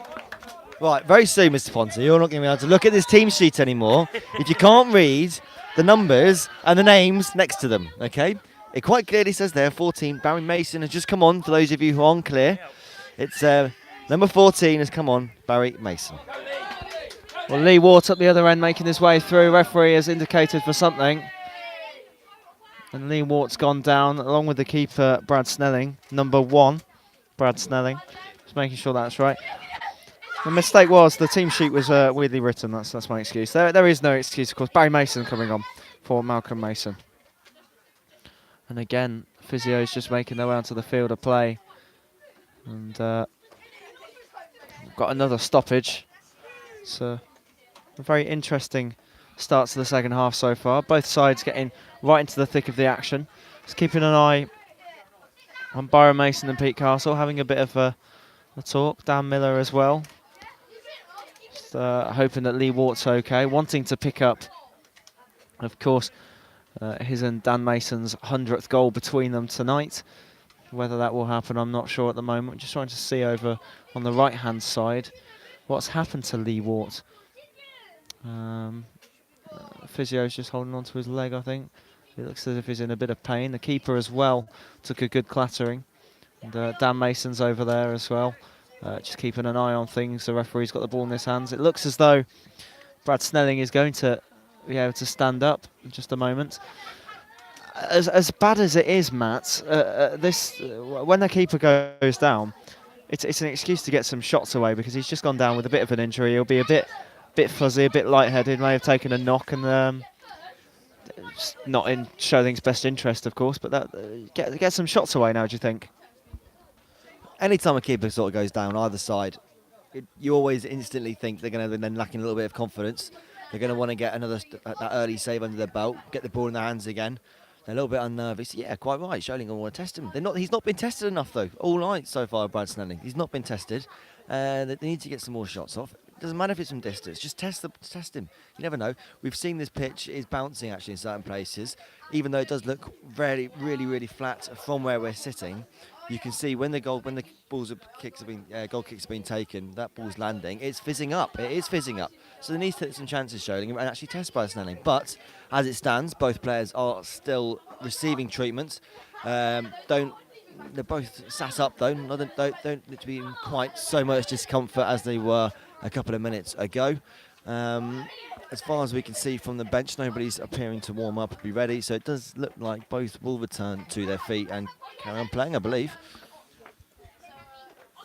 Well, it looks as if Lee Wart's going to play no further part in this game. Just trying to see, he's walking off something. Not quite sure what he's done. We're going to have to find out from Dave Diper at the end of the game, of course. See what has happened. Attendance here tonight. We'll get the figure of that in just a moment. It's been quite packed, and now it's Ryan Gosney's turn to speak to some fans behind the goal. And I don't know what's going on over to our left. There's a fight in the stands going on. So hopefully we've got no more injury concerns to the left of us. More so to the right of us. There's still some concern about the goalkeeper, Brad Snelling, for Hamble. So I think he'll be okay to get back up. Maybe that's what he was saying to his mates. Watch this, I'm going to get injured now. He has bounced back up. Wow, Henry Deacon moment from Mat Ogley there. Pounced like the Pink Panther. Fantastic. Did you hear that, Luke? He's pounced back up like the Pink Panther. I like that. You should make the music in the background. He's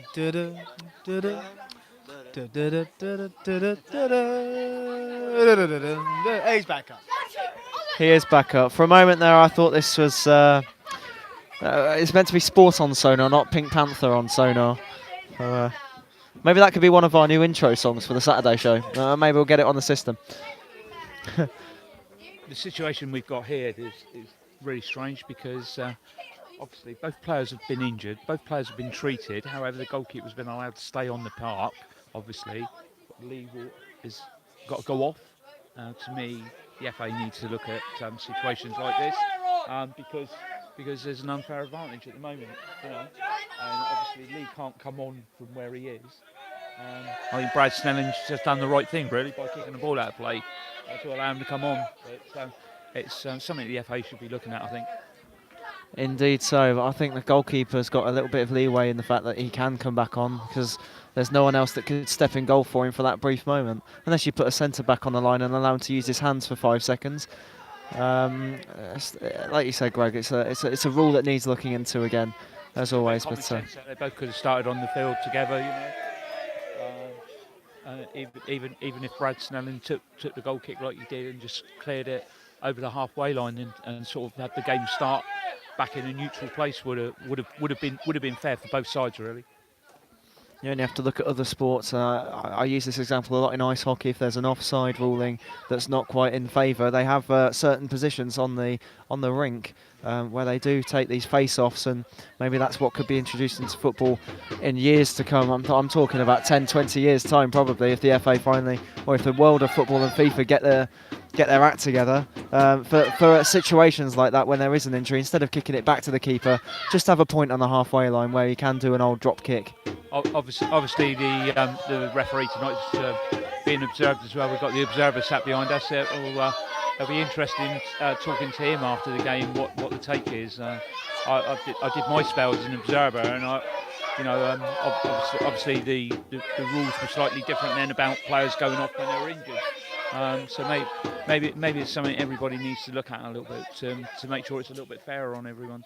I know it's only a matter of seconds, but obviously Brad Snelling played that ball out, and Lee wasn't allowed on for quite a considerable amount of time, and we had nearly 6 minutes of injury time as well.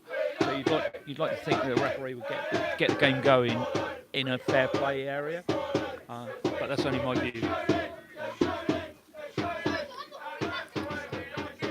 Already we're halfway through the second half, and Sholing now with a bit of a chance up towards Lee Ward. Of course, he went down injured earlier, testing out the goalkeeper of Brad Snelling, who's now come out of his box quite a far way as well. He's got to make sure he clears this one towards the halfway line, and Dan Miller will try and get the header.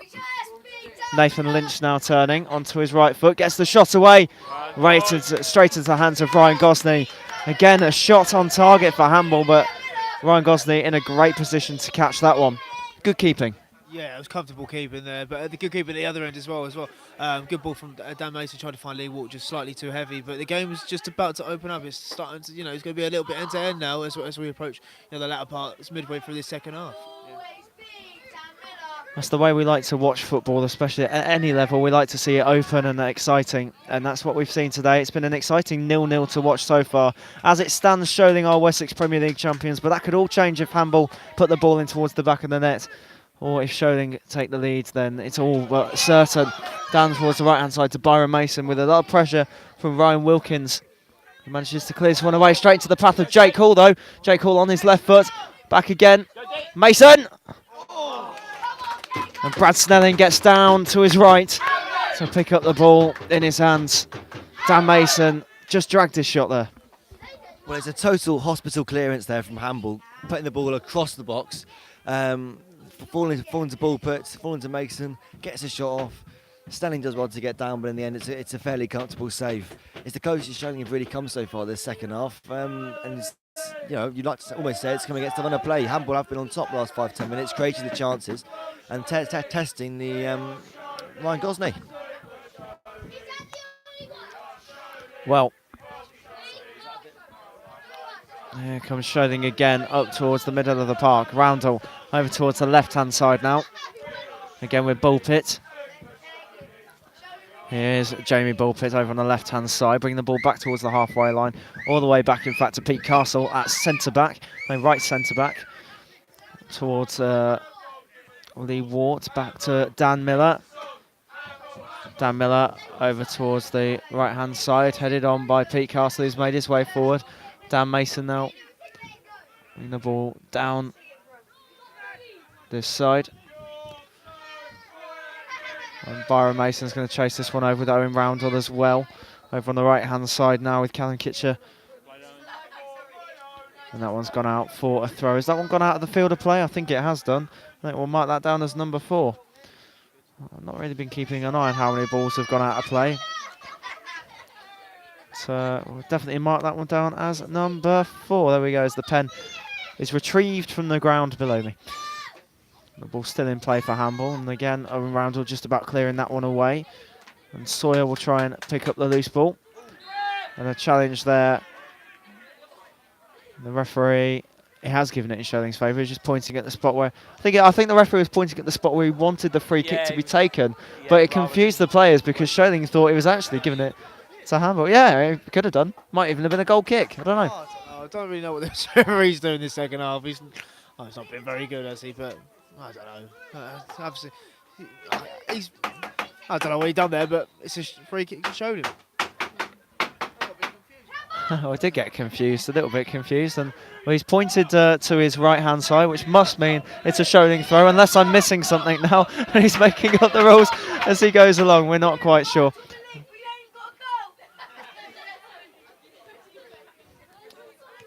And Cuthbert's son is kicking the ball in the middle of the park. Again, that will only fall to Callum Kitcher. And towards the right-hand side now, and Hamble try and break away with Barry Mason. He won't. Ball pit. Again, Sholing being kept over on that left-hand side, losing out possession. And now Nathan Lynch will try and clear that one. The referee. What has the referee seen? Has he given a throw? Or is it? He's given a free kick. What has he given that free kick for? From what I can see, I think ball pit just chasing the Hamble player. He just sort of slightly clipped him, but it's a very soft free kick to give.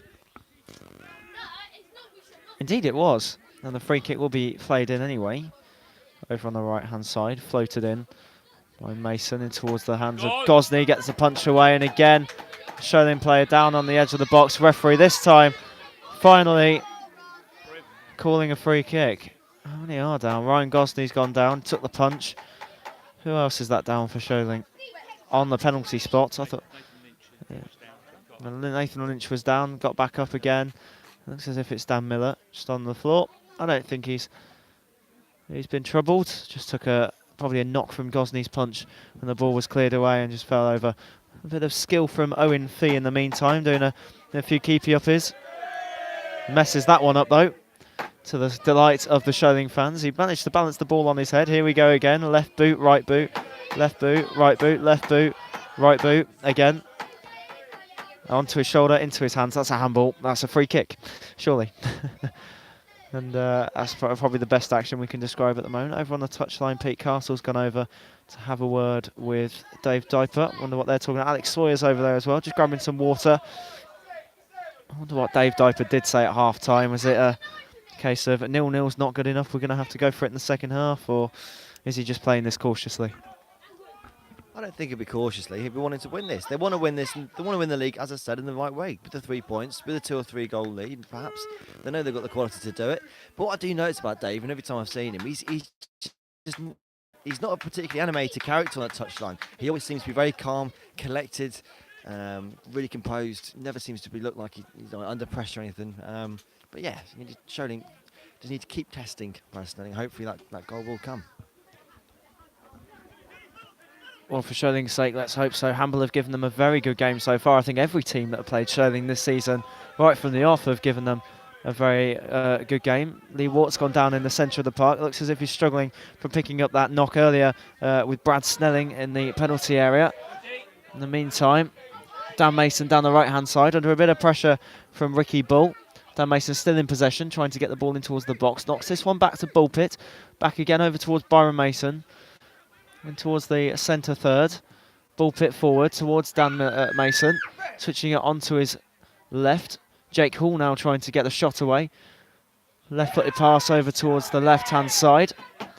Back in towards Byron Mason under a bit of pressure. His counterpart, number 8, in Liam Crook. Back up to Pete Castle, knock forward. Now down towards the right-hand side. Here's Cuthbert's son in a bit of space, a bit of a opportunity to get the ball in towards the box. It's a pull cross, it has to be said, in towards the middle. And Owen Fee can clear this one away, and even further with Nathan Lynch. Jake Hall just about winning the ball safely and cleanly. Over goes Bullpit towards the left-hand side, and now Fee can bring the ball in towards the middle maybe. Over towards the right-hand side. And Hamble just back in possession again. Now slowing things down a little bit. Definitely still a fast tempo, which I think Hamble will have wanted to do with Sholing, of course, playing so many games this season and in so little space of time. I think Sholing probably tiring out more so than Hamble. But they're not showing any signs of it at the moment. As Ball Pit passes this one back to Byron Mason, over to Cuthbertson on this near side for us, on the right-hand side, on the right wing. Pushing the back on Ball Pit. The referee will give a free kick for that one. It's always a soft one when there's a push in the back, but you know there's a referee's going to put the whistle to his mouth and blow. And did you notice the referee actually got that one right? He actually signalled the way of the kick rather than pointing, which was what was confusing. And that totally confused the players just now, because it clearly looked like he'd given the free kick to Hamble when in fact it was Sholing's, but he then demonstrated just then the correct way to award a free kick. Well, that ball just dropped there for Jake Hall on the edge of the area. Couldn't quite get the shot on target, dragged wide towards the right-hand post. Just keeping an eye on the time, of course. And the referee, I think we might have another substitution on the cards. Right, eyes down on the team sheet. I'll make sure I get the right number. I'm determined to do it. It is Jake Hall that's going off. Brad Targett is the man to come on. Yes, I've got it right. Relief. Well done, Matt Ponter. Or Pondon, I just might want to call you. Anyway, I'll tell you who I've been really impressed with so far the second half of Sholing. That's Jamie Bullpit. Since he's come on, if you watch him, he very rarely has any more than 2 touches. He gets the ball in his feet. He knows exactly where it's going when it's coming to him. He's quick, he's tidy with it, protects the ball with using his body. But Sholing are attacking. Brad Targett looking to get early in on the action. It's fallen back into Hamble, and they'll look to now get on the counter with Owen Fee on the left-hand side.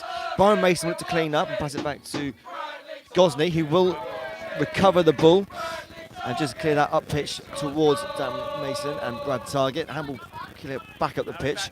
Now back to TJ Cuthbertson on the right-hand side. Brad Targett now getting his first touches on the ball. Owen Fee. Now it's Brad Targett again on the right-hand side. The back of the midfield yet to be won fully here this evening. And much to the displease of many of the fans, it'll be a Hamble throw-in. Well, he's given the throw to Hamble, and for the life of me, I can't see where the referee's seen that. There's a few crowded players, but it definitely came off the man in yellow last. But either way, Sholing have won the ball back now with Byron Mason trying to clear this one away. And here goes Ball Pit again down the right-hand side up towards the box, and that one will go straight through to Brad Stenning. A voice we haven't heard from in a while is Luke Henry's. Luke, you've just become a Sholing fan tonight, haven't you? Yes, I have. I've taken a real deep analysis into the game. I've been watching it minute by minute. It's a nearly. Sholing are nearly getting into good positions. They're nearly getting that final pass. Dan Mason had that chance on the edge of the box. But, you know, they're nearly there. I can see it. Sooner rather than later, Matt, it's going to come. I can feel it. I really can feel it. You'd like to hope so, because I want to hear this crowd when the goal goes in, let alone when it's still 0-0 and they're, of course, with that winning points that will win Sholing the league. But a win here tonight at the Abbey would be even better. Is that a new ball? That's a new ball, and that's number 5. There we go.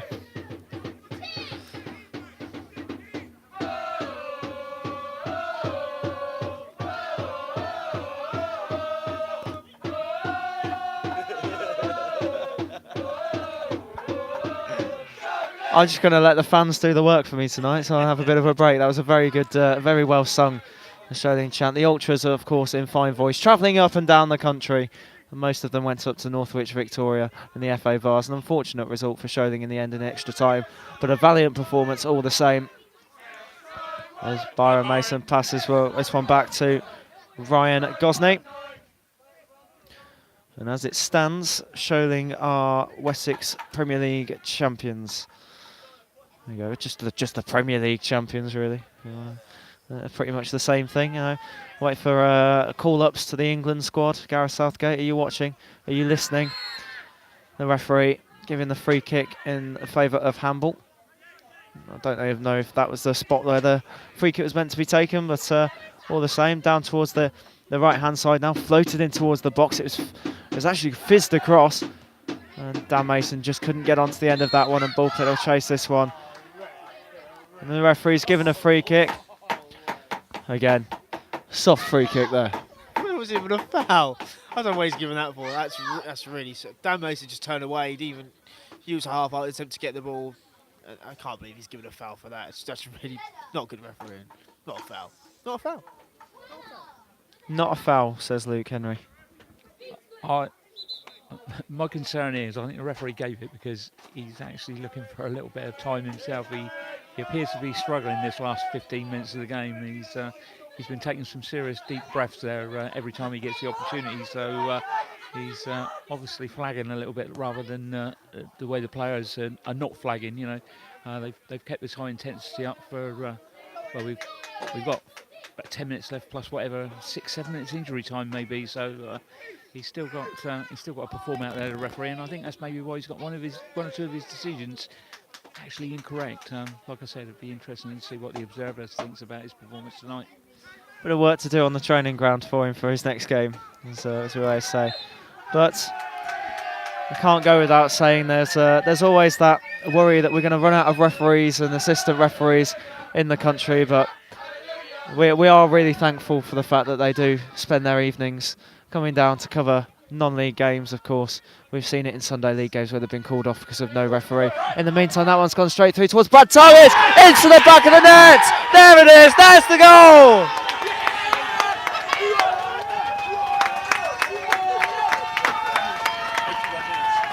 "81 minutes on the clock." That's what we've been waiting for all game.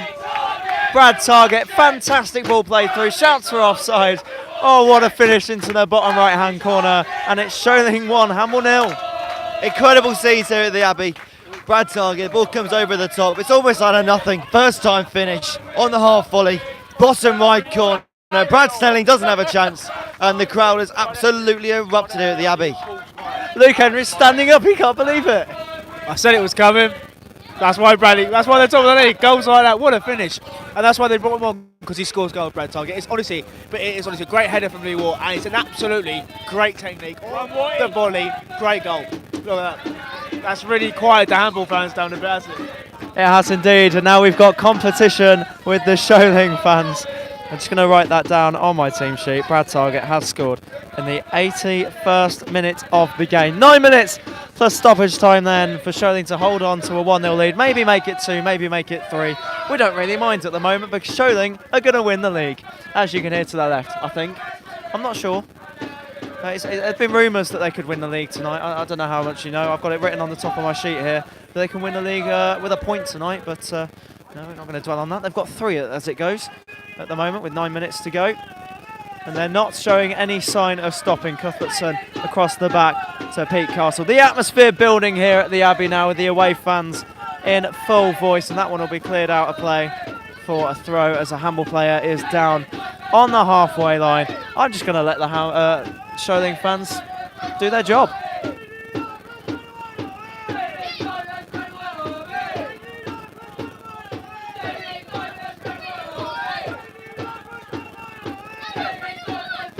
And for those of you that can't hear that properly, it's David Diper's Red and White Army.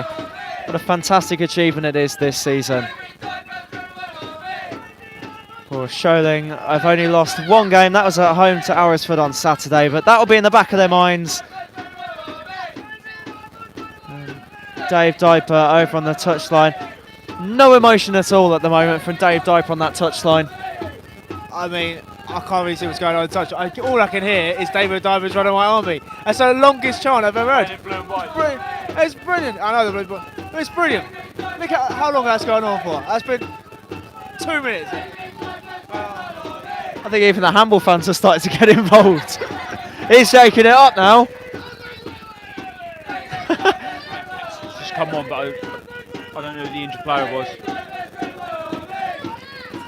Well, we're going to have to do a number count now. There we go. And finally, we've got a bit of peace and quiet. But no, I don't want the peace and quiet. We want an encore. Here we go. That's what we're talking about. I'm pretty sure Sholing were going up anyway before they started play this evening. Seven, you know, there's so many games left to go still for Sholing to win the league. It's almost impossible.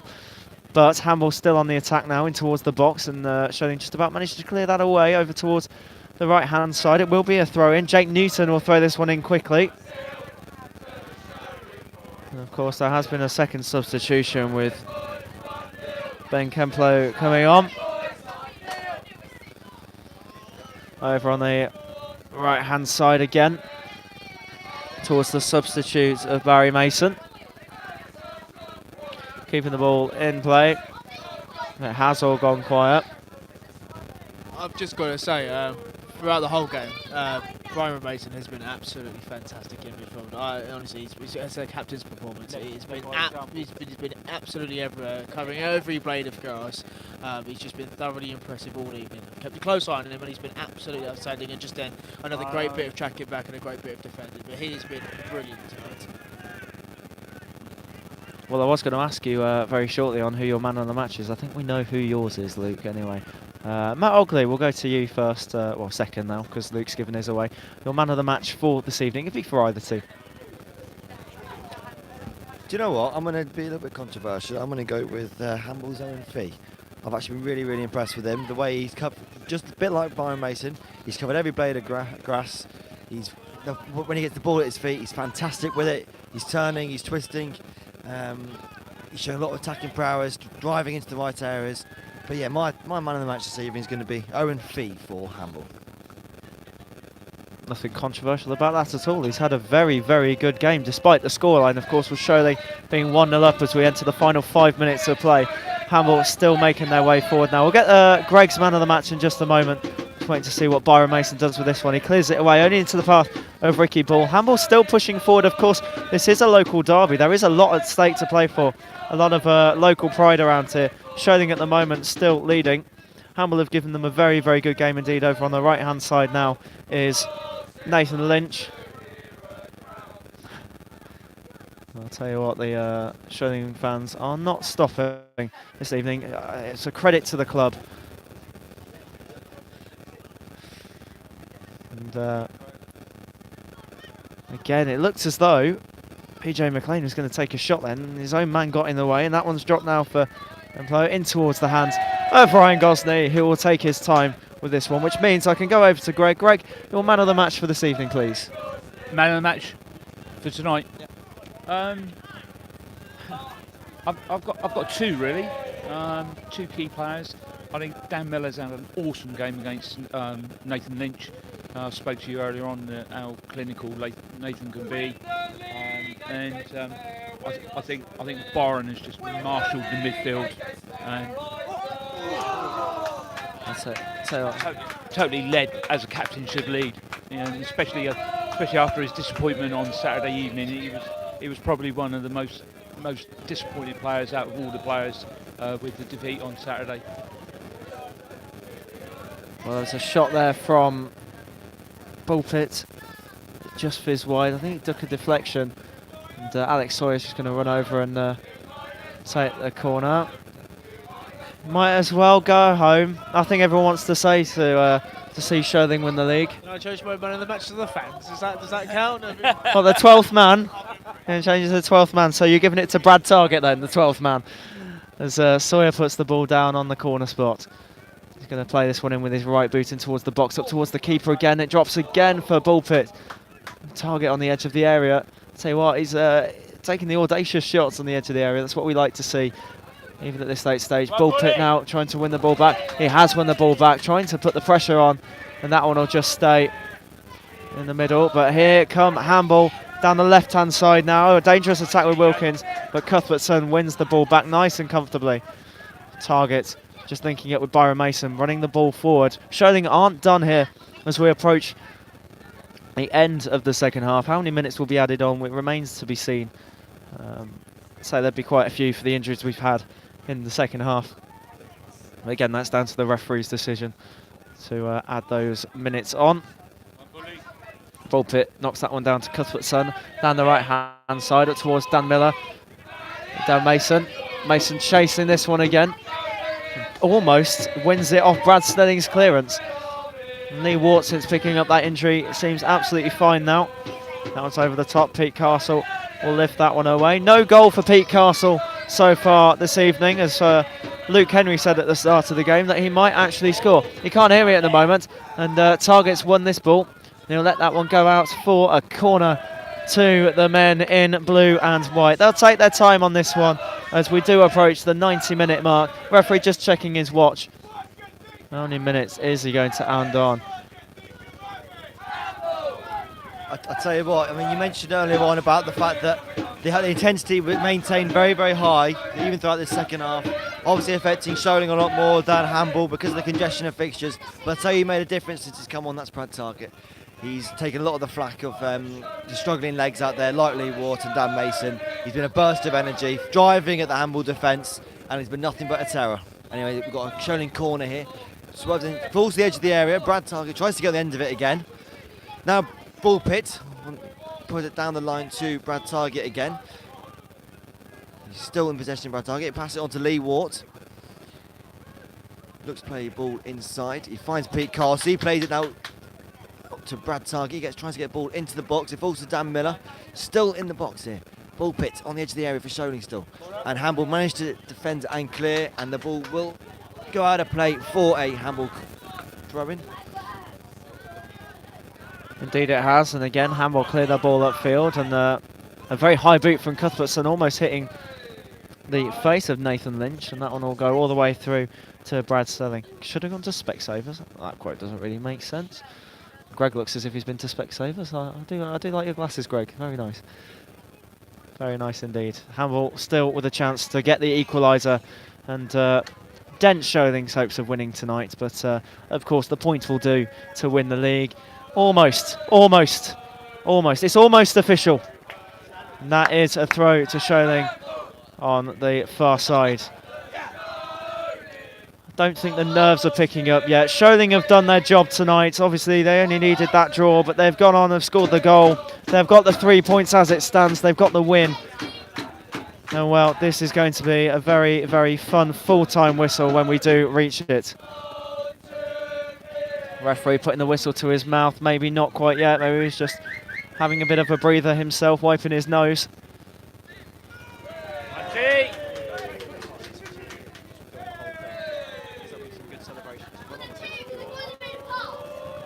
Brad Target over on the left-hand side evades the challenge of Owen Fee. Again, it's down back to Brad Target. Can he get the ball in towards the box? Only Dan Mason is there. Target will hold it up in the corner. No rushing for Sholing at the moment. It's back again. Dan Miller now with a shot on the edge. He's brought himself forward a bit. Ball pit. Down towards ball pit again on this right-hand side. Can he get the crossing towards the box? He's got Cuthbertson in support. The allays coming from the home supporters. Every time a pass is being made. Byron Mason just misplacing his pass there. And there go the boos. As Hamble get the ball back in their possession over on the far side. Lynch trying to control it. Dan Miller does very, very well. The Virgil van Dijk of Sholing Football Club, some may say. Some may say. Matt Ogley will say that. And by his performance tonight, again, you can see why. Pete Castle now in possession. Knocking this one forward towards Dan Mason. No 100 partnership yet for Dan Mason and Lee Wart. They've got 8 games to do so afterwards, but it's got to happen. It's bound to happen. Dan Mason trying to work his way in, and it's another corner for Sholing. And surely now we're into the final few moments of the game, depending on how long the referee does want to add on. I can't read his lips from here at the moment, just to see. I think the players are asking me how many minutes are left. How many minutes are left? We don't know here in the commentary position. Maybe Cuthbertson this time to take the corner. I think Alex Sawyer wants a shot himself, as Dan Mason just squats down. He must be tired. And there's the Dave Diper Red and White Army chant. Cuthbertson in towards the box in the meantime. That one's evaded everyone. And Dan Miller will chase this one over towards the corner flag on the left-hand side this time. He's got support in ball pit. And Dan Miller doing very well to try and turn this one. A hand goes up as the ball gone out of play. Dan Miller, great shielding of the ball. And that one's been knocked out. That has gone for a goal kick. Hamble look as if they are rushing to take this. They want to try and score and slightly dent Sholing's title winning day, or title winning night. They had the chance to do it on Saturday, lost to Alresford Town of course, but that hasn't dented any chances. Horndean drawing 2-2 to Team Solent on Monday at Test Park. If Horndean would have lost that game, Sholing would have already been champions, and it might have even put a downer on this game. But Sholing come into this game knowing that they needed that point, knowing that they could have got the win as well. They've got the goal they needed through Brad Target on 81 minutes, and there it is. There's the full-time whistle. Sholing are Sydenham's Wessex Premier League champions of 2018-2019. A fantastic achievement from Dave Diper and the boys on the field. Ryan Gosley, TJ Cuthbertson, Mark McLean, Pete Castle, Dan Miller, Owen Roundell, Alex Sawyer, Byron Mason, Dan Mason, Lee Ward, Jake Hall, Brad Target, Owen Royal, to name a few. Every player on this Sholing team, they've had so many fixtures to play, so little time to play them in. And there are the chants. Champions, champions, champions. Wow.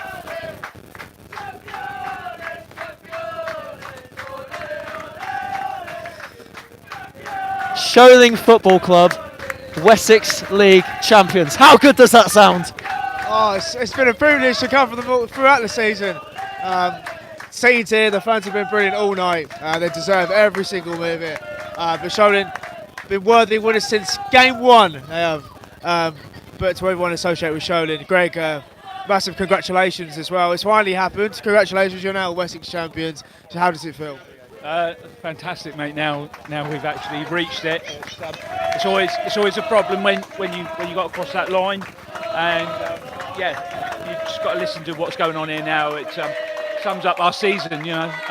Can't be more happier for everyone that's involved with Sholing. We thoroughly deserve it. The Sholing players are coming over to clap the fans and everyone associated. It's a brilliant spectacle here at the Abbey. It's finished Hamble 0, Sholing 1, and the Sang of Championes rings about now. And ole, ole, look at. It's finally happened. Sholing, long awaited, but now have been confirmed champions of the Wessex League. We'll try and speak to Dave Diper as soon as possible. If we can get him on right now, it'd be fantastic to hear his thoughts on the game. We do want him to come over and have a chat with us. It'd be great to hear his thoughts on the game.